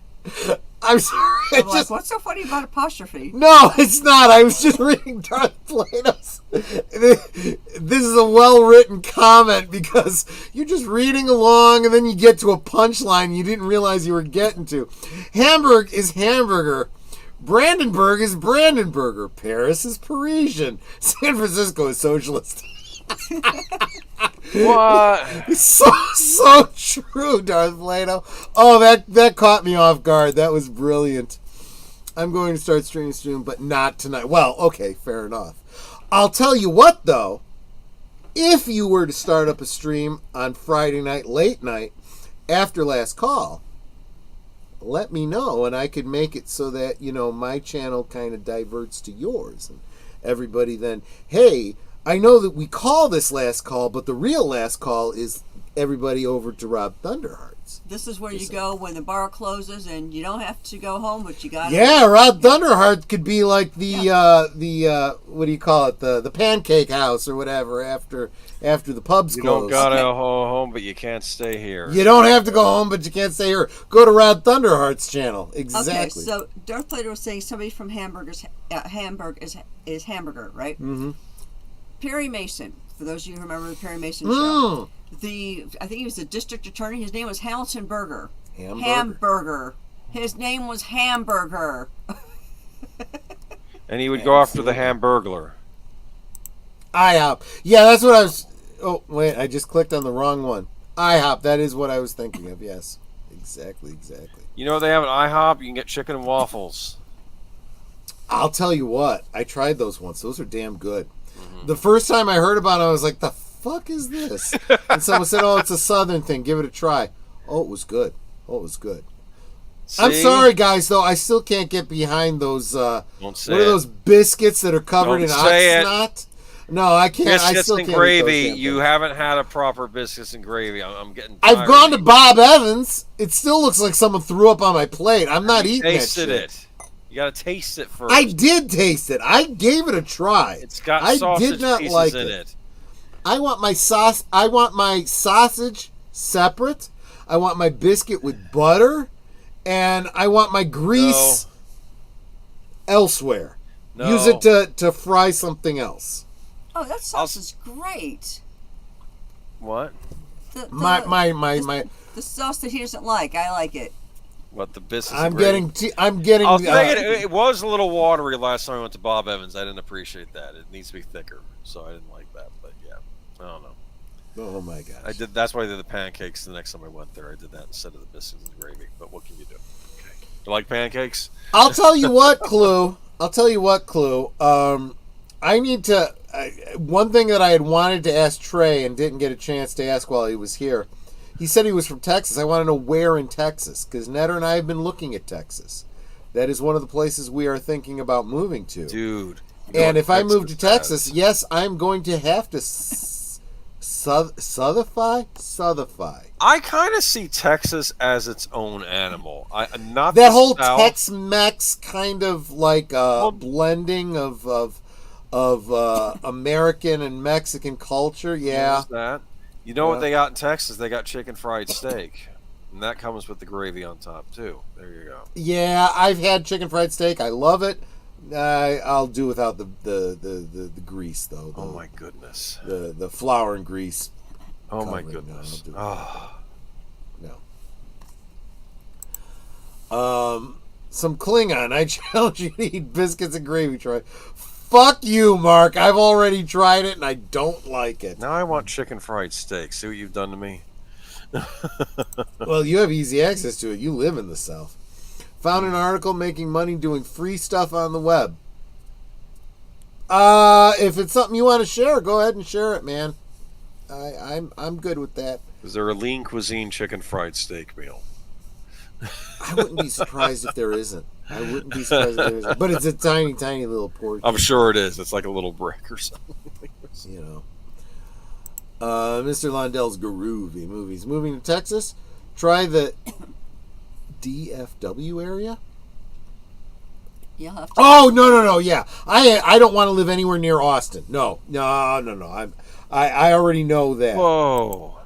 But here's the thing. Netter has said, where should I be looking? And I'm like, Texas is a big frickin' state. The only thing I've ruled out is the Austin area so far. Check this out. What? There is a Hungry Man chicken fried steak frozen meal. You get 2 pieces of chicken fried steak. It comes with the country gravy, savory mashed potatoes, cut green peas, and some sweet apple. Stop! You're making me hungry, damn all it. for $3.74. I'll tell you what, tomorrow I'll take you out to Brandy's after my doctor's appointment. Oh, Brandy's. So, what Netter's talking about, I don't know if you guys have Brandy's out by you, but Brandy's is a local, I guess it's like a hot dog stand, but they're mostly focused on, like, Greek, like gyros and that kind of thing.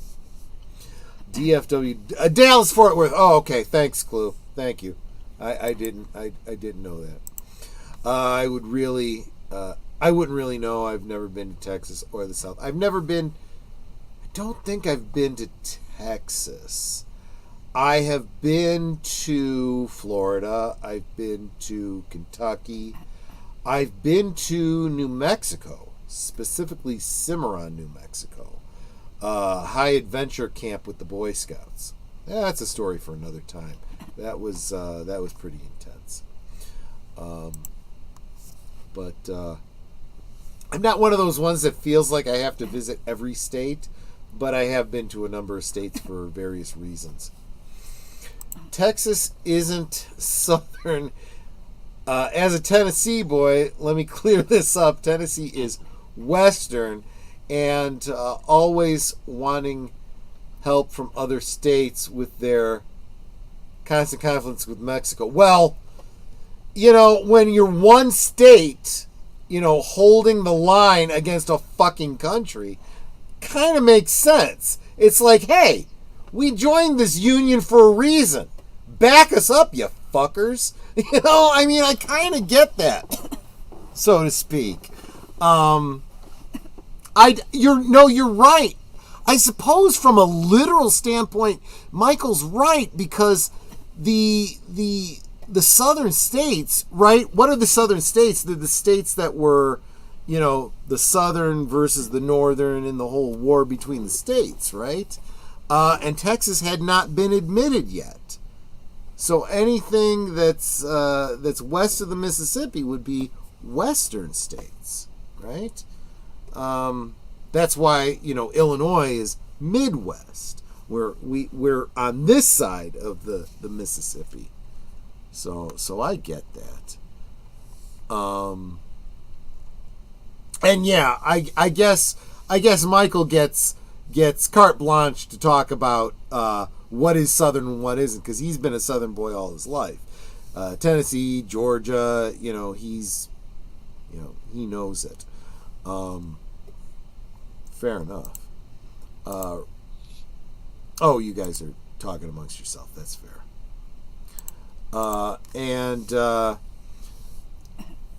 The reason why Texas is so big on the map is because of pro-slavery. Yeah, so there you could do this about a lot of the states after the original 13. There seems to be no friggin' logic to how they broke up the states, but the reality is all friggin' politics, right? It all comes down to politics. If you try to break up a state, the different political parties are going to bristle, right? Because look at, I'll just talk about the state I live in, right? Illinois. Illinois is mostly a blue state.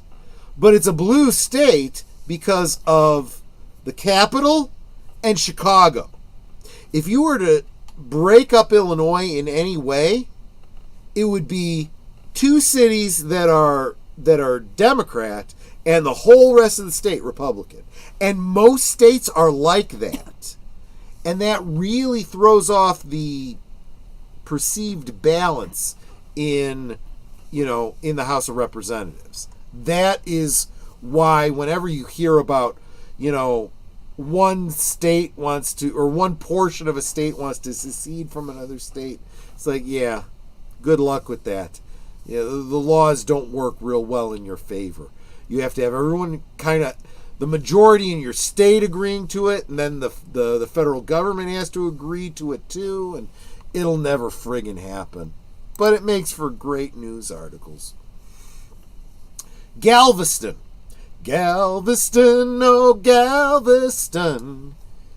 That reminds me, I did mention, and I'm kind of hoping nobody takes me up on this, but if you guys want to buy me a drink, super chat or whatever you call it, I'd be willing to do a Bruce Willis song tonight, which would of course get struck and cause the channel to not make this particular stream to not make any money, but if you pay for it, that more than makes up for it. Just saying.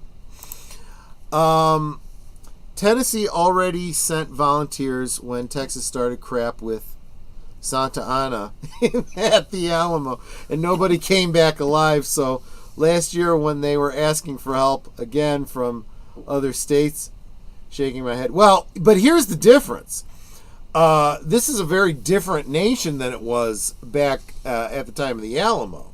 Now, if they get in through Texas, suddenly the federal government is taking them and dropping them in other cities and other states. And the other states are saying, whoa, wait a minute. Maybe we have a vested interest in who comes across the Texas border. We're starting to think more like a republic in that regard. Just say, Michael, do you really want to talk politics with me? You and I have been such good friends, probably because we have avoided politics for so long. Right? Mark is like, build the wall. And Mark, if you want me to sing a Pink Floyd song, I'd be happy to. Just buy me a drink.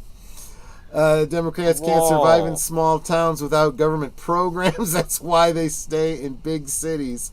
I don't know if I'd go that far, put that fine a point on it, but by correlation, you're not wrong.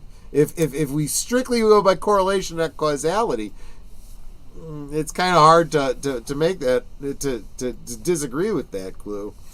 By the way, if you are so politically minded, be sure you are subscribed to the Clue channel. He's got a great little discourse channel. It's a lot. Oh, fuck. A lot of what? Oh, fuck. Thank you for stopping by my simulcast on my Friday stream. I told him about your channel. Oh, thank you very much. Okay, I take back the oh fucks that I said. I thought you were going to make me sing a song. Well, no, I'm checking PayPal.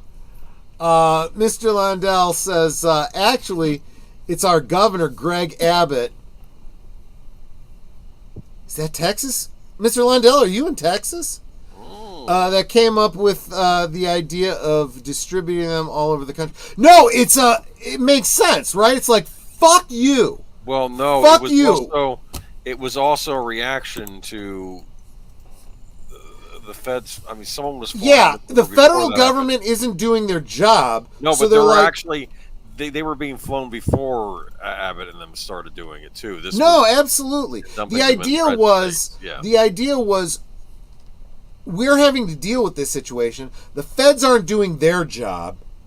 They're trying to prevent us from protecting our borders. So screw it. All these states that are saying they want, what are they? The amnesty, states or whatever. Fine, take them. Here you go. Boom. Whoa, wait a minute. It's going too fast for me. It's different. The one going through it. Well, yeah. I mean, yeah. I want to interrupt briefly. On my stream last night, Marie with T and Telly was saying, "Hey, people, basically giving it the equivalent of a super chat because I'm not monetized." So I want to thank Deleted Scenes and Connie Cleary for sending me the equivalent to a super chat. To my PayPal account. You guys are awesome. So thank you so much for that. It was really encouraging. Michael, I know, but you also have to understand me. When you make a joke like that, it makes me think. Oh, to make him think. And it's like, there is an interesting dichotomy there. And I will spend time thinking about this. And yes, I get the joke, but at the same time, I'm like, he makes an interesting point. I got to think about this. That's just how I am. So, I don't know how much of a laugh I get out of it, but I get that you have made a joke, Just ending my 1000x gaming stream to say hello to you, friend. Whether you or Ned are super fun to be here. That said, y'all need to know things are changing. Okay, what's changing? Let me know. Either in the chat here or DM me. Let me know what's going on, man. I'm being sarcastic, but yeah, a lot of Tennesseans have already laid down their lives for Texas shenanigans in history, so I won't apologize for myself. No, absolutely. And I feel like that's part of understanding history, is being able to point to that and say, hey, remember, we had your back during this thing that I wasn't alive for and you weren't alive for, but it's a thing, and I'm going to rub your nose in it, Well, I mean, and speaking of humor, I mean, it's the same kind of humor that, remember A Fish Called Wanda? Oh, you British are so arrogant, right? If it hadn't been for us during World War II, where would you be? You'd be the smallest fucking province in the Russian Empire. No, German Empire. I don't know. I'm drunk. You know what I'm talking about. I can't remember the lines from a movie. That's going to have to be a watch party on a Monday night. Fish Called Wanda. Oh, I love that movie. We'll probably team that up with a Monty Python movie for a twofer. Those movies are zany, the Monty Python movies. Maybe A Life with Brian. Always look on the bright side of life. Boy, even drunk I can whistle. That's pretty good. I haven't been able to whistle since I had my braces. Yeah, it did kind of throw you off, didn't it? Don't get me started on the British, Troy. Don't you badmouth the British. I'm an Anglophile, my friend. And his wife is English. That's true. Half English. I'm English, Scottish, Welsh, and a wee bit of Irish on my mum's side. And French Canadian. I said on my mum's side. You're half French Canadian. On my dad's side. That's true. I'm French Canadian. I keep trying to get Troy into the Italian movies. I need to. You know what? Maybe when we get closer to Christmas, I'll do like a Godfather marathon or something like that. Or if you want Italian, Il Postino. Il Postino is well. I'm trying to save that one for your channel because I know that's one that you really, really love. Good movie. It really, really is. It's a love story. Well, I mean, if you guys all enjoyed watching Cinema Paradiso on Netter's Network, you will. Netter's Network Retro Cinema on Saturdays. You would definitely love Il Postino. Yeah, it's like I actually have 2 foreign films coming up at some point during my stream. One is King of Masks. It's an Asian film, and the other one is Il Postino, which is an Italian film. Yep. So it's funny you missed this week. I mentioned this earlier, Trey. Pizza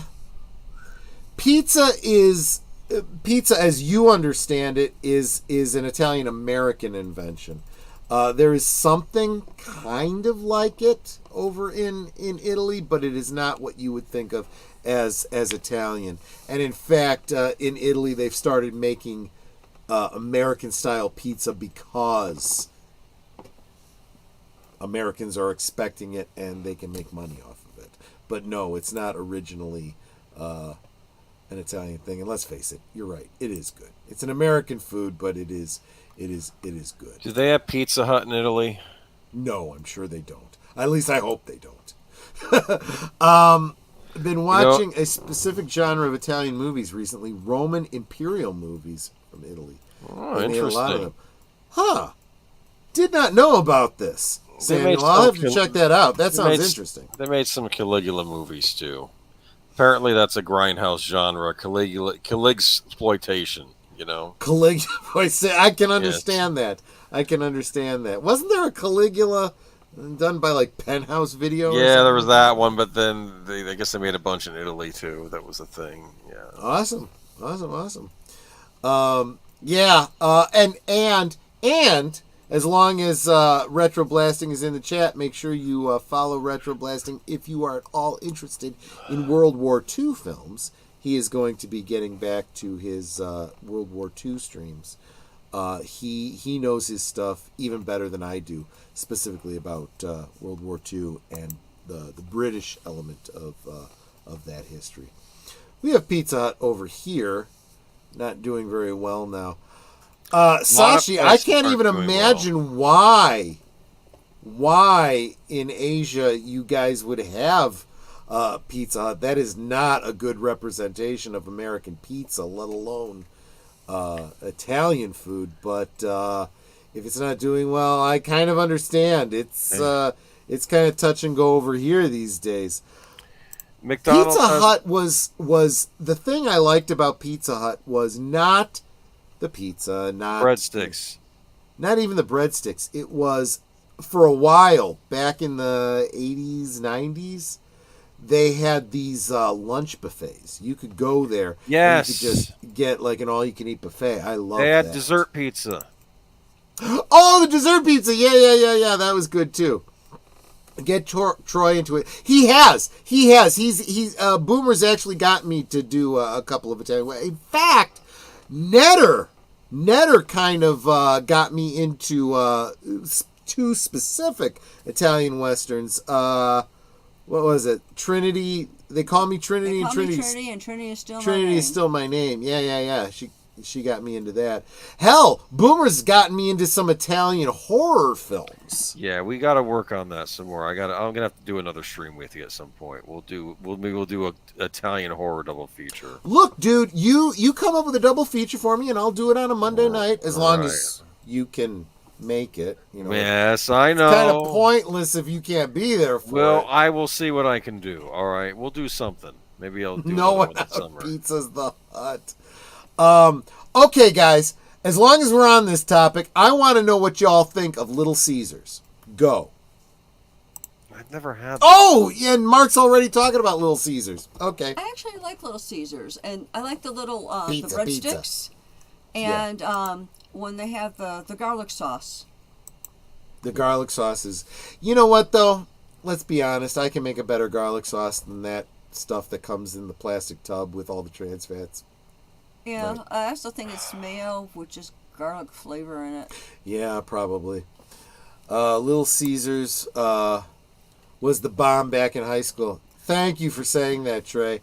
I like Little Caesars. It's not the best, but it's no problem. Yeah, see, that's just... Samuel Proctor just summed it up, right? This is like everything else we've been talking about. It's not authentic. It's not, pizza like you think of Italian-American pizza. It's certainly not Italian.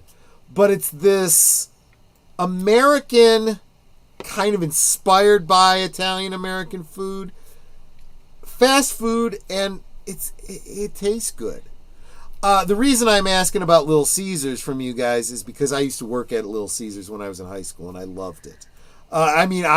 I hated the job. From the point of view of, like, at the end of the day, my legs were sore, my back was sore, my feet were soaked, like, squishing from, like, between sweat and, the mopping the floors, like, it was just miserable. But the food was great. I loved that food. Did some customer come and complain, says you put too much pepperoni on this pizza, that sort of thing? You know what? Funny you bring up pepperoni. So we kind of knew. Look, if someone calls in an order, right, you have to make it. And if someone calls in an anchovy pizza, you're 9 times out of 10 getting a crank call. They're not coming to pick it up. Huh. So what would happen with any pizzas that weren't picked up? Well, we made them. We're not just going to throw them out. We would cut them up, and they were free to the people on shift. So I had a lot of anchovy pizzas when I was working there. And I came to love anchovy. Not that I would order an anchovy pizza. What? Not that I would order it, but when you're hungry and it's free, it's not bad. Got fishies on it. Furry fish. Basically, they're furry fish. Yes. Can you pick them off? You could if you wanted to. Very salty. They make the pizza very salty, and that's kind of the good thing about it. The square Little Caesars pizza was their version of pan pizza, right? They called it pan pizza. It's as close as Little Caesars ever got to a Chicago-style pizza. There's a pizza chain I like, Pizzeria Uno.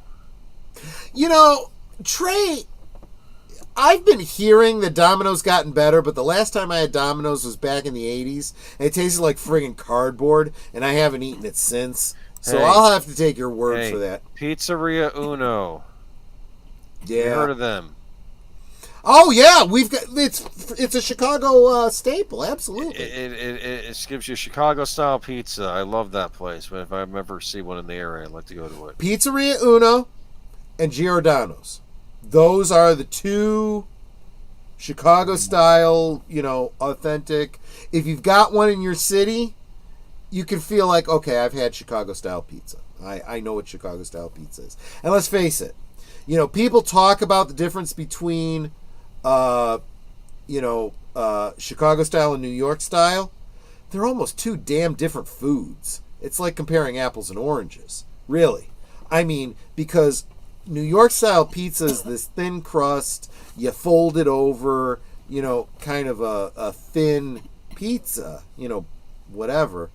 Whereas Chicago style is more like a friggin', it's a pie. It's a I don't even know what to call it. It's this cake of pizza. It's completely different. It's completely different. My mouth is watering now. Now I'm getting hungry. We made the first cheeseburger pizza made with mustard sauce, where the pizza actually tasted like a cheeseburger with hamburger, cheese, onions, pickles. It's interesting you say that because we have a oh gosh, what was that pizza that the kids used to get? It wasn't a hamburger pizza. It was taco pizza. Taco pizza. It had What? like taco No, ground beef. I don't like that taco-style mixing. meat. That's Mexican and no, just. It was the taco meat with cheddar cheese, olives, onions, tomatoes, and lettuce. It was good. I mean, barely a pizza. I mean, it didn't make me think pizza other than it looked like a pizza. But man, it was good. Man, it was good. Furry fish? What kind of animal shit was going on in the pizza? Well, think about it. Have you ever had anchovies? Anchovies are served with the bones in them. And you just eat the bones because they're these soft cartilage type bones. It's like a kind of... It's got a fur kind of feeling to it. Oh. Giordano's was a favorite. Anchovy pizza is no good without a swig of beer between every bite. Oh my gosh, I've been doing it wrong all these years. That makes perfect sense, Mr. Londell. You're absolutely right on that one. Oh, dude.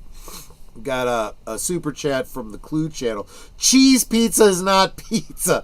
It's a premium breadstick. I would have disagreed with you, except there is a logic to what you just said. So I'm kind of inclined to think about that at least. That actually kind of does make sense. I see what you're saying. There used to be a place that I would get taco pizza from, and it was really good. And then it was like years later, because I had it for a while. It was like years later I had it again, and it wasn't as good. So I don't know if they changed the way they made it or what, but it was just kind of like, yeah, it's not the way I remember it. Sashi makes an interesting point. It's not the first time I've heard this from someone outside the U.S. Speaking of fast food, a lot of Americans say that local to Sashi, in Asia, in other words, local McDonald's is much better than it is in the U.S. Yes. And if you'd been here, I don't know how early you were here for the stream. I was talking about a lot of things in the U.S. that are...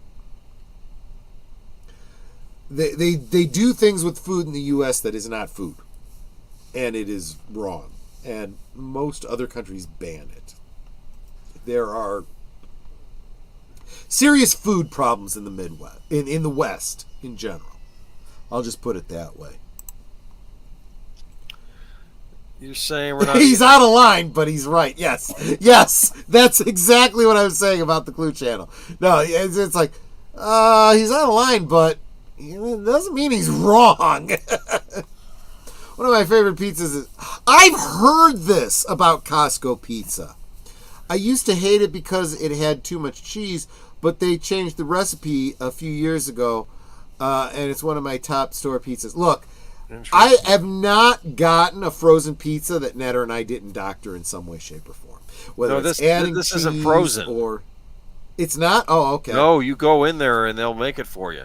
Oh, like, because Costco is like a lunch counter type It of does, yeah. You get it there. Yeah. You're either gonna buy the slice, or you can get like a whole pizza to go. What they'll do is you put in the order, then by the time you're done with your shopping, it'll be ready for you, and you can take it with you. I gotta get a Costco membership at some point. But Rod Thunderhound says, "Hey Troy, I'm sometimes Hawaiian pizza guy. I have a very controversial view of Hawaiian pizza. I'm going to tell the story again because I know I got some people in here who haven't heard this story before. So, Netter and I used to belong to a church when we lived in the city proper. And it was a close community. And every time someone was moving, all the men were expected, that were available, were expected to go help with the move. And if there was anything the wives could do to assist, they would help. And this particular move was a clusterfuck. It really was. There was too much stuff, not enough packing. Everything that could go wrong went wrong, and not enough people showed up. If I recall, there were 2 guys that showed up, you and one other guy. Yeah. And I ended up calling around to get like another 5 or 6 guys. Me and the other brother in the church called our wives and said, please call every other wife in the church and tell them to send their husbands over. We are effed if you don't. It was a nightmare move, right? And I worked. I was going on 12 hours I hadn't eaten. And I was carrying stuff up and down stairs, lifting furniture. I was starved. So by the time somebody showed up and ordered pizzas, I would have eaten shit on a pizza. I would have eaten anything. And one of the pizzas was Hawaiian style, and it was the one that nobody was touching. And I'm like, fuck it, I'll give it a try. And I ate 12 pieces of this pizza. And was it good? Fuck if I know. I was starved. So I'll say it was good, because I ate that much of the damn thing. Guys, you don't understand. When you are hungry enough, anything tastes good. Give me my least favorite vegetable and plenty of it. Yeah. When you're hungry. It's hard to say because I haven't had Hawaiian pizza since. But I will stand up for Hawaiian pizza just for that reason. I was starving, and it was there for me. Remember on Stranger Things they were eating the Hawaiian pizza last season? Oh, yeah. I'm going to actually have to get caught up on it again because they got another season coming up pretty soon. When is that happening? They were taking forever. Fuck if I know. July is when the first half of Stranger Things happens, so I'm going to be doing some... Yeah, so I'm going to be doing some Karate Kid rewatches. Yeah. Generally, you love meat lovers. Yeah. I get that. Guys, I super appreciate you guys encouraging each other. Similar to long campouts, food just tastes better the longer you're out there. Look, there was a guy I knew. He was training us in first aid. And he was ex-military. He'd served in combat. And I don't remember what topic we were talking about, but he was sharing some of his experience in combat when he was cut off. And, when you have no supplies, you're kind of starving and you're living off the land. And he talked about, finding bugs and grubs underneath, rocks and whatnot. He goes, dude, that's protein. And when you're starving and you haven't had protein in weeks and you pop one of those in your mouth, your brain tells you it's disgusting. Your whole body goes, poing! Huh. Yeah. And I understand that. I know what it's like to be hungry. Most people don't. I totally understand. McDonald's has a new $5 combo meal. Fuck you, Mark. No. Fuck you. You bastard. Smartass knows what he's saying, too. I'm a huge fan of Canadian poutine. I've heard about this. Viva Fry, David Freiheit on YouTube has talked about this poutine thing. Looks really, really good. Fries, gravy, and cheese curds. What kind of gravy is that? Is that brown gravy? It's gray. Making me hungry. Yeah, see? Yeah, I'm getting hungry too. Yeah, Netta brought me a biscuit with no fucking gravy, but Parmesan cheese. And butter in the center. Oh, butter. So it's garlic bread. without the garlic. Okay, well, well, there's that. Okay. Yeah, Anyway. there's Parmesan cheese in the top and butter inside. And also keep in mind too, you say gravy to an Italian American, that means something else. That's the what you guys call the red sauce or tomato sauce. But I don't know what gravy is to a Canadian. To a Southerner, it's bacon grease and flour. To an Italian, it's tomato sauce.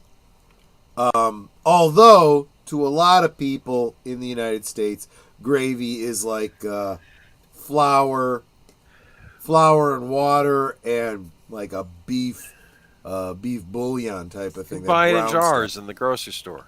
Right. Heinz makes it. All right. Yeah, bruschetta is about the closest thing that in Italy to pizza, but it's not the same thing. It's more like a salad on a piece of stale bread, is what bruschetta is. Dutch ovens are the absolute best during long campouts. Best meals were served during those times. Yeah, so a Dutch oven is a big cast iron pot that you throw a bunch of food into and you set it on the hot coals. You can put just about anything in it. But I've used Dutch ovens to make peach cobbler. Oh, fuck, that was good. Stews. Oh, you could just throw anything in there. Flour, water, beef, vegetables. Oh, gosh. That's some good stuff. How do we go from booze to food? I guess that's kind of the way it goes, right? That's how it is. You go to the pub and you drink, and then you go to the Waffle House or the Pancake House. Let's bring it out back. Is there a pub food that you like? Well, unfortunately, that brings us back to pizza again. Netter and I used to go to a karaoke bar that had a really damn good pizza. I mean, it way better than any pub had any right to have. I would go in there and just say, when the guys get here and open up the kitchen, I want a pizza. Just whatever they feel like making, I'll eat it. Because they had really the best damn pizza. But yeah, what are some of the, the fried cheese curds, right? Onion rings, French fries, pretzels. Oh, hot pretzels, absolutely. That's great pub food, right? How about a Scotch egg? I've never had one. I've been to a pub where a buddy of mine had a Scotch egg. I never had one myself. Oh, okay. I rather enjoy them. Just because I'd already ordered, and I'd never heard of a Scotch egg before that. It's not like I was opposed to it or anything. All right.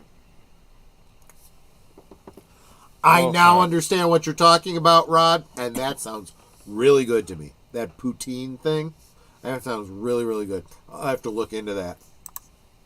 It sounded intriguing when Viva Fry brought it up. Now that I know exactly what it is, I really want some. I heard that up in Canada, you can get poutine at your McDonald's. Is that true? That sounds interesting.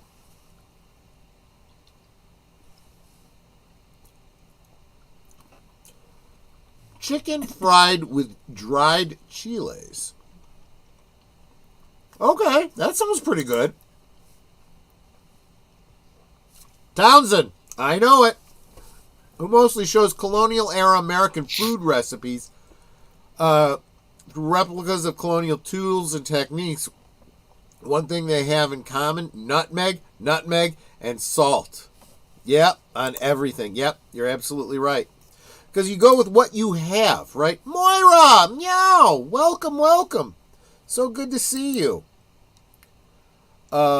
Wish I could eat Scotch eggs. Allergic to pork. Oh, yeah.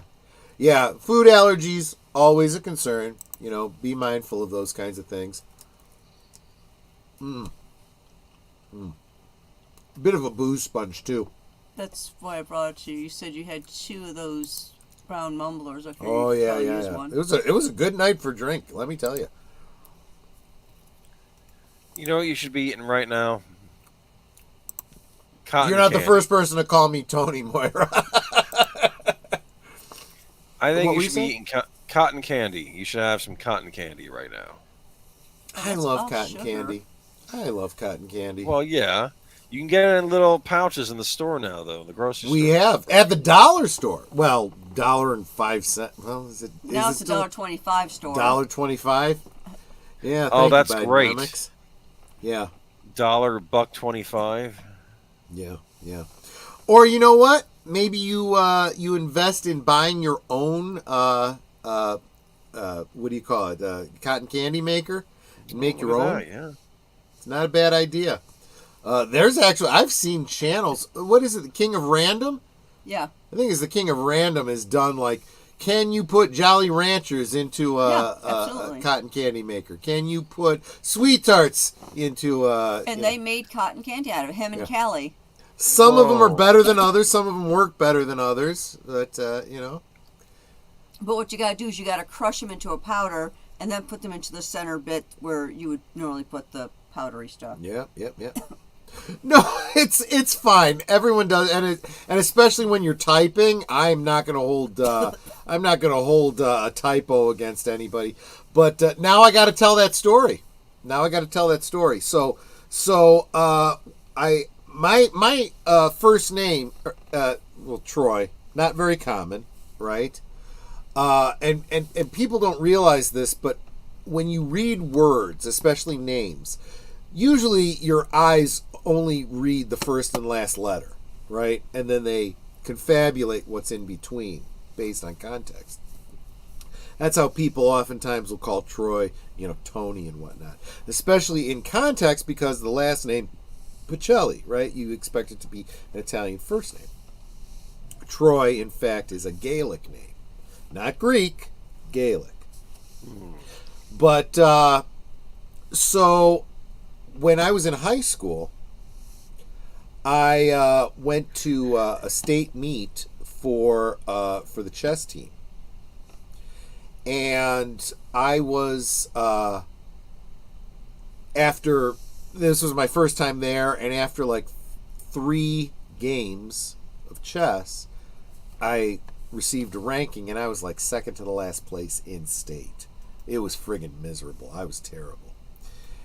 And they had misspelled my name. They had done the same thing. They'd put Tony Pacelli.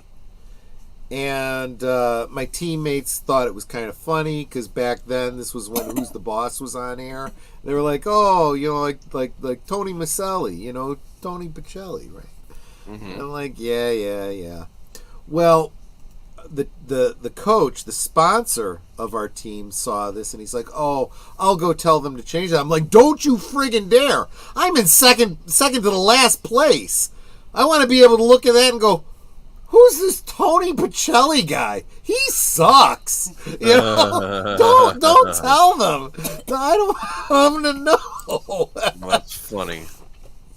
I used to like cotton candy a lot, but now I noticed when the cotton transforms in the mouth, it grinds on my... Yeah, it's got a little bit of grit, but that's sometimes the textural fun part. I mean, I enjoy it. Although we do have cotton candy, we still have the hand-pulled sugar stuff. Oh, yeah, that stuff's good too. Look, any of that fresh stuff. Look, we have here, I'm sure there's places in Illinois, but because we live so close to the border of Wisconsin, Door County and some other places in Wisconsin have these great places where you can get like hand-pulled sugar, sweets and saltwater taffy and all these old-fashioned sweets that are made from scratch. You guys don't know. These are good candies, right? Made from real cane sugar, not some sucrose bullshit. What do they call it? The high fructose corn syrup stuff. Yes. I'll tell you, when you get the good stuff, you don't want to go back to, Hershey's chocolate or that kind of shit, Just, I don't know. It's kind of miserable for chocolate fans here in the United States. You know, it really is. The good stuff is all in Europe. It really is. But anyway, we've talked enough about food. We talked a little bit about booze. We didn't talk about it as much as I wanted to. But you know what? This channel, we'll talk about it again in the future. So I've got my drinking man's diet. I've got my my bar recipes. I've got my bourbon reference book and 2 whiskey books. I am not a bartender. I have never, gone to any kind of classes or anything like that. I just know what I like, and I'm learning more and more every day. And I'll share some of that stuff with you. In the meantime, one of my favorite channels on YouTube for this kind of stuff. Check out How to Drink. Bloke's name is Greg, who claims to not have ever been a professional bartender. But I learned more from him about drinking than I have from anybody else. So go check out How to Drink. Okay, I'm now looking for guests for August 1st and beyond, because the 25th is taken. So if there's anybody who has a channel that would like to try and build their subscriber base, would be willing to give Netter an hour, starting at 9 Central, 10 Eastern. on a Thursday, shoot her a DM. Yeah, I can get a link for How to Drink. It should be easy enough. I am subscribed to them. Yeah, I'm going to put my Twitter handle in the chat so y'all can find me. Here it is. How to Drink.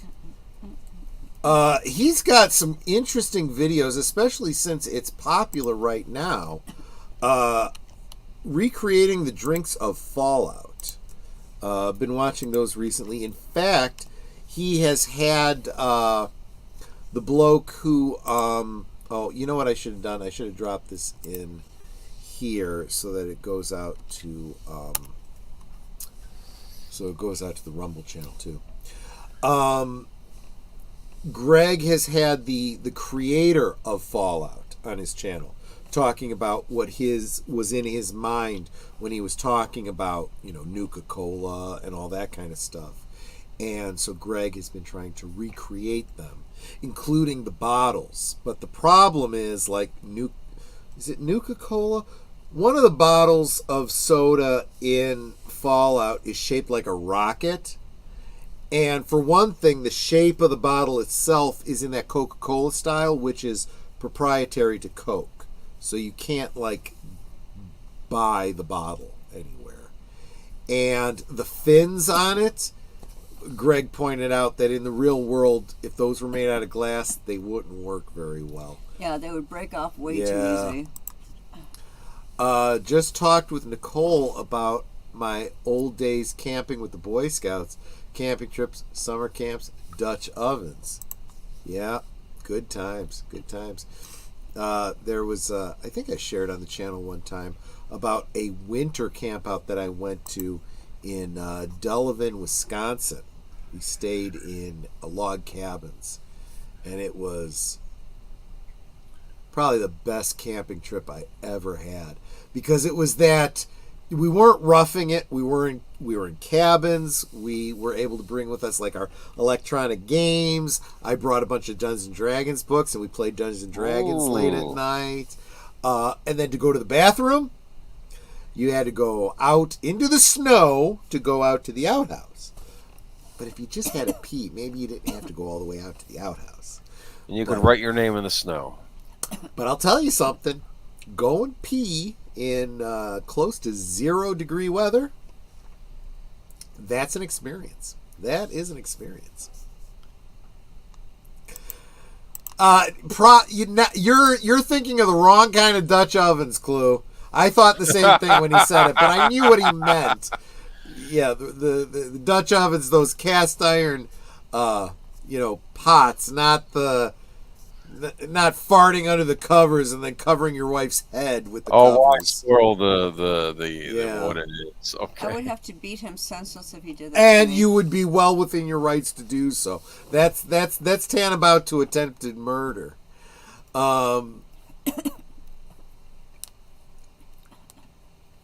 Yeah, I guess I just did that, didn't I? And he's like, just making sure. Yeah, that would have been strange. That would have been strange if that's what they meant. In fact, someone brought up, Townsend on YouTube. He uses Dutch ovens many times, and you'll see him like hang it on the hook and then swivel it over the fire. Can you make Dutch apple pie in a Dutch oven? You bet you can. Oh, you bet you can, and it'd be good too. Are made entirely from cast iron. Have support legs on the bottom. Yeah, 3 or 4 legs, yeah. And a flat flanged lid. Popular brands include Lodge and Camp Chef. This I didn't know. They are designed to be used with hot charcoal and wood embers. Yeah, absolutely. So you get you're not going to get an even cook if you put it on like a high flame or something like that. What you do is you start your fire and you wait until it gets down to glowing embers, and then you take this cast iron pot and you just put it down right on top of the glowing embers, and you just get to know how long to leave it. Check on it. When it's done, it's done. It's just how it works. Townsend has them with like a big not handle, but like a wire. Yeah, I guess it's a handle, and you can hang it from a hook, and he puts it over a flame.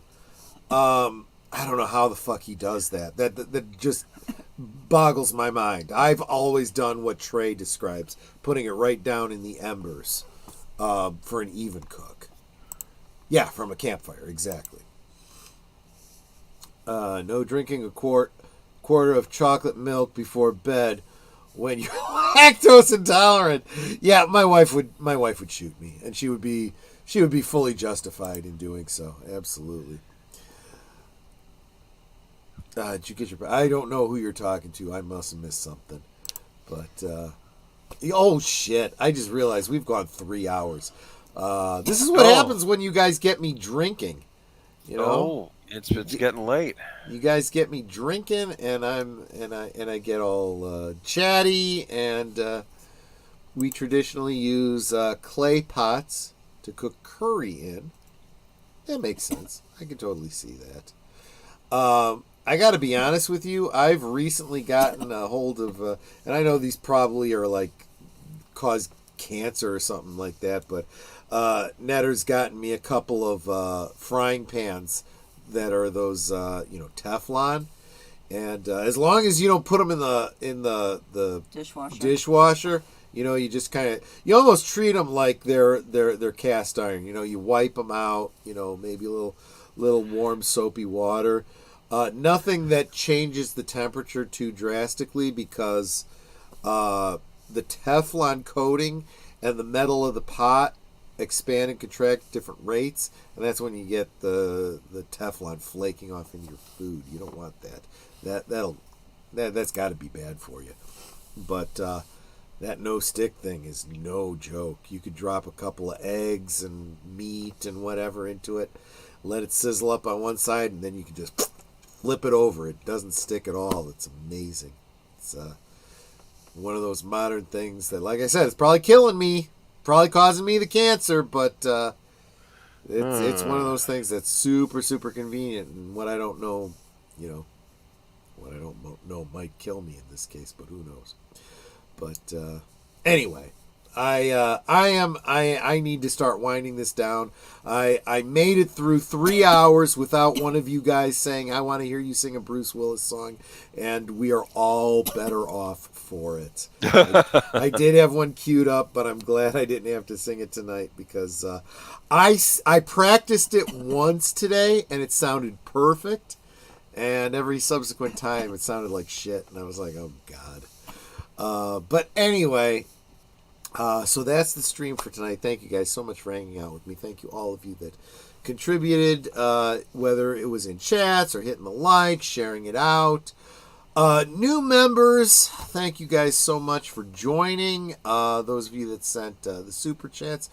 They say you guys are the ones that keep the lights on. When it comes to this channel, it really is. I can justify my time to say, hey, look, at least I'm making some money doing this thing, It's and as I mentioned on a previous stream, all of the super chats that I say we, but Troy gets, it is going towards getting us better equipment so that our streams can be better for you. So yeah, I'm working on getting a mixer so that we don't have to share a mic. Yeah, we don't have to share a mic.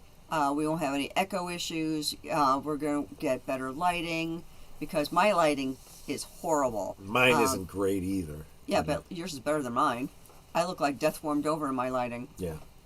So, things like that. But there's a bunch of different investments we want to make in the channels. And just so you know, every dollar you invest is going right back into the channel. Right. That's what I was getting at. Yeah. So tomorrow night, well, later tonight for all of us, I think, over on Big Al's channel, it is, oh crap, what is the name of the movie? It's Those Magnificent Men and Their Flying Machines. Yeah. What is the subtitle? Is there a subtitle to that movie? There is. It is. Let me see if I can find it. So Those Magnificent Men and Their Flying Machines, or what is it called? Or come on. Or How I Flew from London to Paris in 25 hours 11 minutes. That's the full title of the movie. From 1965. It's one of those fond memories from when I was a kid. I believe I saw that on the Wonderful World of Disney on Sunday night. I think that's what it was. I think that's where I saw it. But that is tomorrow night, 9 Central, 10 Eastern, over on Big Al Presents. Netter and I will be hanging out with him for that. Sunday is all deleted scenes all the time. Starting at 3 Central, 4 Eastern for Western Cinema Presents, Deleted Scenes, and Outlaw Bill. And then at 7 Central, 8 Eastern, of course, there's Unscripted with Deleted Scenes. We call it his rant stream. When Deleted Scenes gets a little ornery. Ranty. A little ranty. Yes. Which leads into, of course, Agent Boomer. What's your show? Geeky Geezers, man. That's the one. I still got to get the notes together with my co-host right here on the stream here. We're going to be talking about some drunk ass Pacelli. Yeah, absolutely. We're talking about some movies coming out, or maybe some game related stuff, or maybe we got a lot of game news. Got a lot of Disney news. Unfortunately, a lot of folks that passed away that either and we need to honor, or that you don't know and should know. So we'll talk about that tomorrow night. Sunday night, 8 Central, 9 Eastern on Agent Boomer's channel, Geeky Geezers. And we'll wind out the weekend late Sunday night over on Deleted Scenes. That's the other side of midnight. That's slightly after midnight on the East Coast, or more around 11 p.m. over here in the Central Zone, where don't know what the topic is, but it's usually a little bit more relaxed, a little bit more smooth. It'll get us ready to get to sleep for Monday. Monday is the Monday before Independence Day. So I've got not a poll, but I requested some recommendations from y'all over on my community tab. Haven't finalized this yet, but I want to do a double feature of something patriotic, something that would be good for Independence Day. So if you guys want to get over there and Give me some. I've gotten some good ones, but I'd like 2 for this Monday and 2 for the following Monday. Let's do a little bit of Independence Day celebration there. I think one of them's absolutely going to be in the movie Independence Day with Will Smith and Bill, whatever his name is, the president. I always forget. Bill Murray. It wasn't Bill Murray. It was I know. Bill something or other. Anyway, Bill Nye, the science guy. Bill Nye. No, it wasn't him either. Philip Pullman, right? Bill, is it Pullman? Pullman. Yeah, I always confuse Bill, him with not Paxton. Bill. Yeah. Huh? I don't know. Anyway, so that's Monday night at the movies on my channel, 8 Central, 9 Eastern. Tuesday, over on Deleted Scenes, we are starting our weekly watch party of season 3 of Twin Peaks The Return. So join us on Deleted Scenes channel, 7:30 Central, 8:30 Eastern. All of us that are currently on the channel, currently on the panel, have seen season 3 at least once. But Deleted Scenes hasn't, so he will be reacting in real time. That might be fun for all of y'all, especially those of you that have already seen it. But if those of you that haven't, you'll be able to share that experience with Deleted Scenes. It's Tuesday, 7:30 Central, 8:30 Eastern. Thursday, Netters Network. What's going on Thursday, Netters Network? I got a person. No, actually, I don't. Thursday will be July 4th. Which is Independence Day. Right. So, it's going to be me and Troy. If we have a stream, it might even be just a really short We'll stream. keep the stream open, but it probably won't be a specific guest. It'll just be us chatting. If you don't have other Independence Day plans, join us on Netters Network. 9 Central, 10 Eastern on Thursday on Netters Network. Yeah, maybe you can talk about your favorite Independence Day. There you go. And, of course, that brings us around to next Friday, which Boomer and I haven't set a topic for, but we'll come up with something in the next week or so. Yeah. Sounds like a plan. It's like he's got ideas. Come back and watch me get drunk all over again. I still like the idea of people suggesting drinks to you. I do too. So, if you have given Troy a super chat or super sticker tonight, and you want to suggest a drink for him, or if you want to leave a tip, after the stream and say, "Hey, Troy, I think you should drink I don't know, name it. Buy me a drink, and I will have that the following week, and I will." And depending on what it is, I'll have one too. Yes, help me get my wife drunk. As long as it's not a lot of hard liquor, where like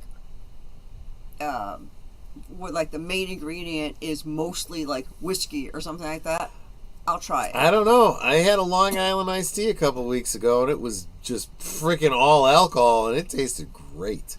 Yeah, that one wasn't bad. I got snockered on that one. Let me tell you. I was snockered. That was just amazing.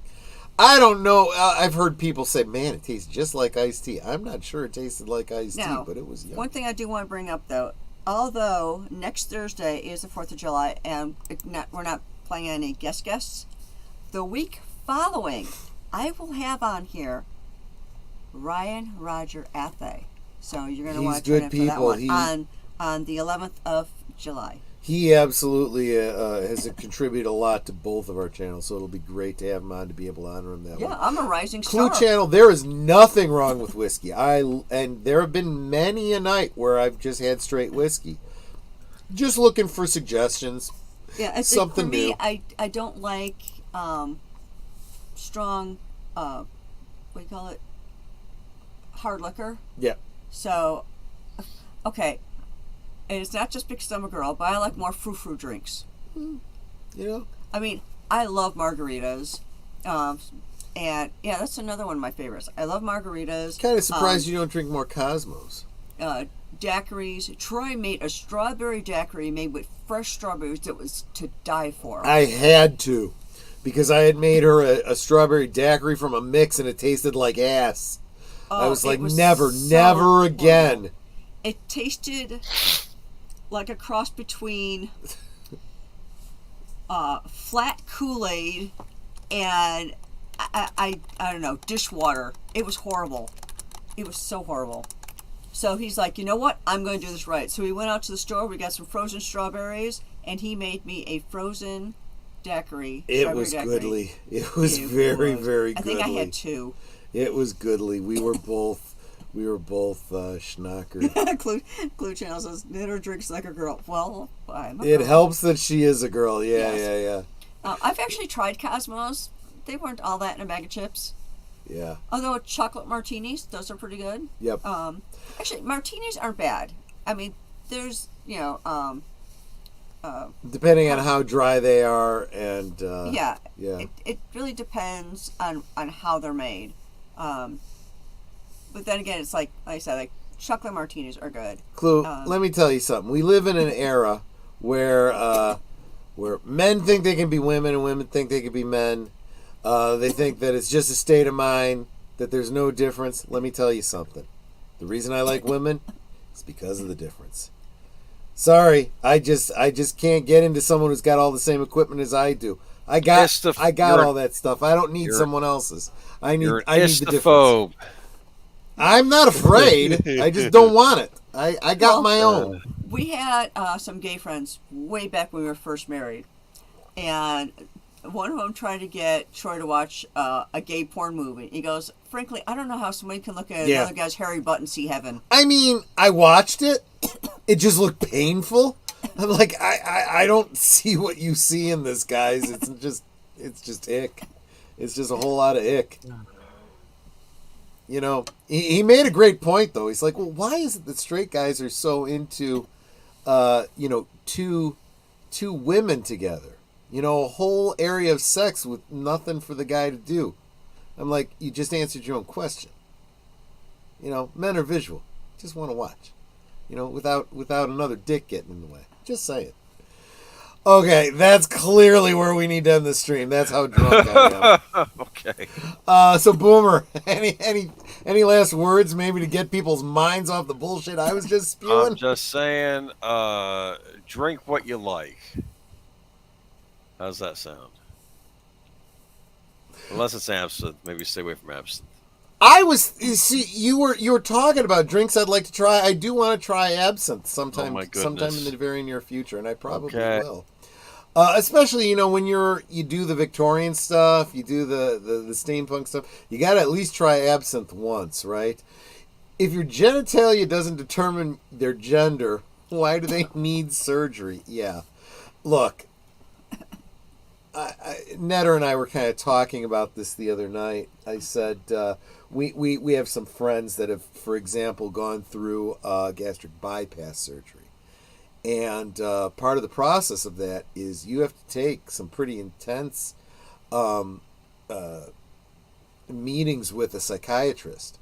And they've got to determine that you have the right mindset for this, that you aren't suffering from some sort of body dysmorphia, that you are doing what you need to do in order to merit going through the gastric bypass surgery before they'll approve doing it. And there seems to be nothing like that if you want to, cut off your genitals or add addictomy, whatever the surgery is you want to have done. And it just doesn't make logical sense. And there's a lot of people in the medical industry where they're going, this is not and should not be the standard of care. You know, this is clearly a mental disorder that needs to be dealt with. You know, and not to mention, there are a lot of people in the gay community saying, don't trans the gay away. It's okay to be gay. And I think most people in the West kind of are like, yeah, who you like to do bedroom things with in the privacy of your own home, nobody gives a damn about, So you don't have to feel like you gotta, alter what you were born with because you're feeling a little, because that's pretty much irreversible. Okay. when my mother was pregnant with me, they were hoping for a boy because my brother's the oldest. Then there were 3 girls. They were hoping that child number 5, me, was going to be a boy. I ended up being a girl. Now, I found out years later that, they were hoping I was going to be a boy. They told me what my name was going to be, which would have been Jean-Pierre, because all the kids in my family have French names. And not once did I ever go, oh, I think I'll add a tallywhacker to my middle parts. Real quick, Clue Channel sending me on Unless it's the whiskey fun way. chase here. Okay, so he's suggesting Proper 12 and Irish whiskey. I do like Irish whiskey, so I'll have to look into this. This looks Stop good. making him buy expensive drinks. I'm It's presuming interesting. It's It looks like they got some drink recipes on here too. I'm gonna have to take a look. Yeah, I'll have to look at this a little bit later. But thanks for the suggestion. Great Is that one, an Clue. expensive booze? Because I don't know. It doesn't. It looks like a pretty standard Irish whiskey. I don't know. Yeah, that it's don't terribly suggest expensive. Glen anything because those things are really pricey. That's Scotch, but yeah, anything Glen, anything I like, but yeah, it can get pretty expensive. Oh, we're just wrapping up, Steve, but gosh, I super appreciate you guys stopping by. You guys are always encouraging to me. I think plastic surgery should require a sit down and talk for. Yeah, but unfortunately, the psychological community, which that was my major, and there's a reason I never finished my degree. Just saying, is kind of bought into that whole thing and are pushing kids into it. That's a whole other ball of wax. There used to be a psychological edge to people changing their identity, or their gender, but I think a lot of people must have forced them out because they're stopping people from living their truth, I'm guessing. Well, look, and there used to be some sort of understanding about this, right? We knew that there were people out there that maybe they were gay, maybe they weren't, that liked to cross-dress. They were they weren't transgendered. They were transvestites. Literally means cross-dressing, right? And but apparently that's not enough. Now you got to do, surgical augmentation. Look, if I go into a surgical center and say, look, my right leg is not mine. I don't identify with this. You should remove it. They're going to say, yeah, that's a body dysmorphia.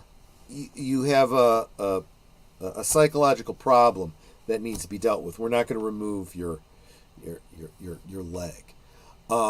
There's people in the body modification community that are not licensed to do surgery, that are, tattooing people's eyes and splitting their tongues and putting piercings in all kinds of crazy places, cutting shit off because people want that. And 99 times out of 100, people are realizing they've screwed up and there's no going back. Just saying. Anyway, didn't really intend the conversation to go this way. We did our weekly review. We're wrapping up. Boomer, any last thoughts before we close out tonight? No, I'm good. I'm going to get a good night's sleep. You're pretty good. Do you have to work tomorrow? No. You wouldn't be here this late if you had to work tomorrow. So, okay. Netter, any last thoughts before we close out? As we mentioned earlier, if anyone's interested in being a guest on Thursday Things, I had put my Twitter DM in the chat. It's basically Netter's Network, no spaces, no apostrophes, on Twitter. Follow me, and then I think after you follow me, you can then DM me. Because like somebody else was trying to DM me and couldn't. So I actually ended up DMing that, or not DMing them, following them back, and then I sent them a note saying, hey, okay, you can contact me now. So I think you have to follow me in order to message me. But yeah, I'm happy to have anyone on that has a YouTube channel they're trying to grow with their own content. I'm now looking at August 1st and beyond. And with that, you want me to close out? Yeah, go ahead and close us out. Well, y'all know what I always say. We can talk amongst ourselves, and that's all well, good, and fun. But it's so much more fun when you guys are joining us in the chat. And you're dropping the comments, questions, trivia, being goofy, whatever it may be. And it doesn't feel like we're separated by miles or continents in some cases. Hi, Sashi. Yeah. It feels like we're all hanging out in the same room, enjoying each other's company and having a great time. And you guys, you know you're not just our friends. You are our family. We love you guys, and we appreciate you so very much. You can be anywhere right now, and you're here. That's so encouraging. Not just for us, but for those in the chat, because you're encouraging them as well. And every time I see you guys in our streams, it's like, it just makes me smile. So thank you for being here. Thank you for being a part of our family. And until tomorrow night over on Big Al's channel for our Saturday Night Rewatch, good night and God bless. Salute to everyone. See you on the next one. Hope to see you on the movie night tomorrow. And take care. Good night, ladies. Good night, sir. Hit it, sweetheart.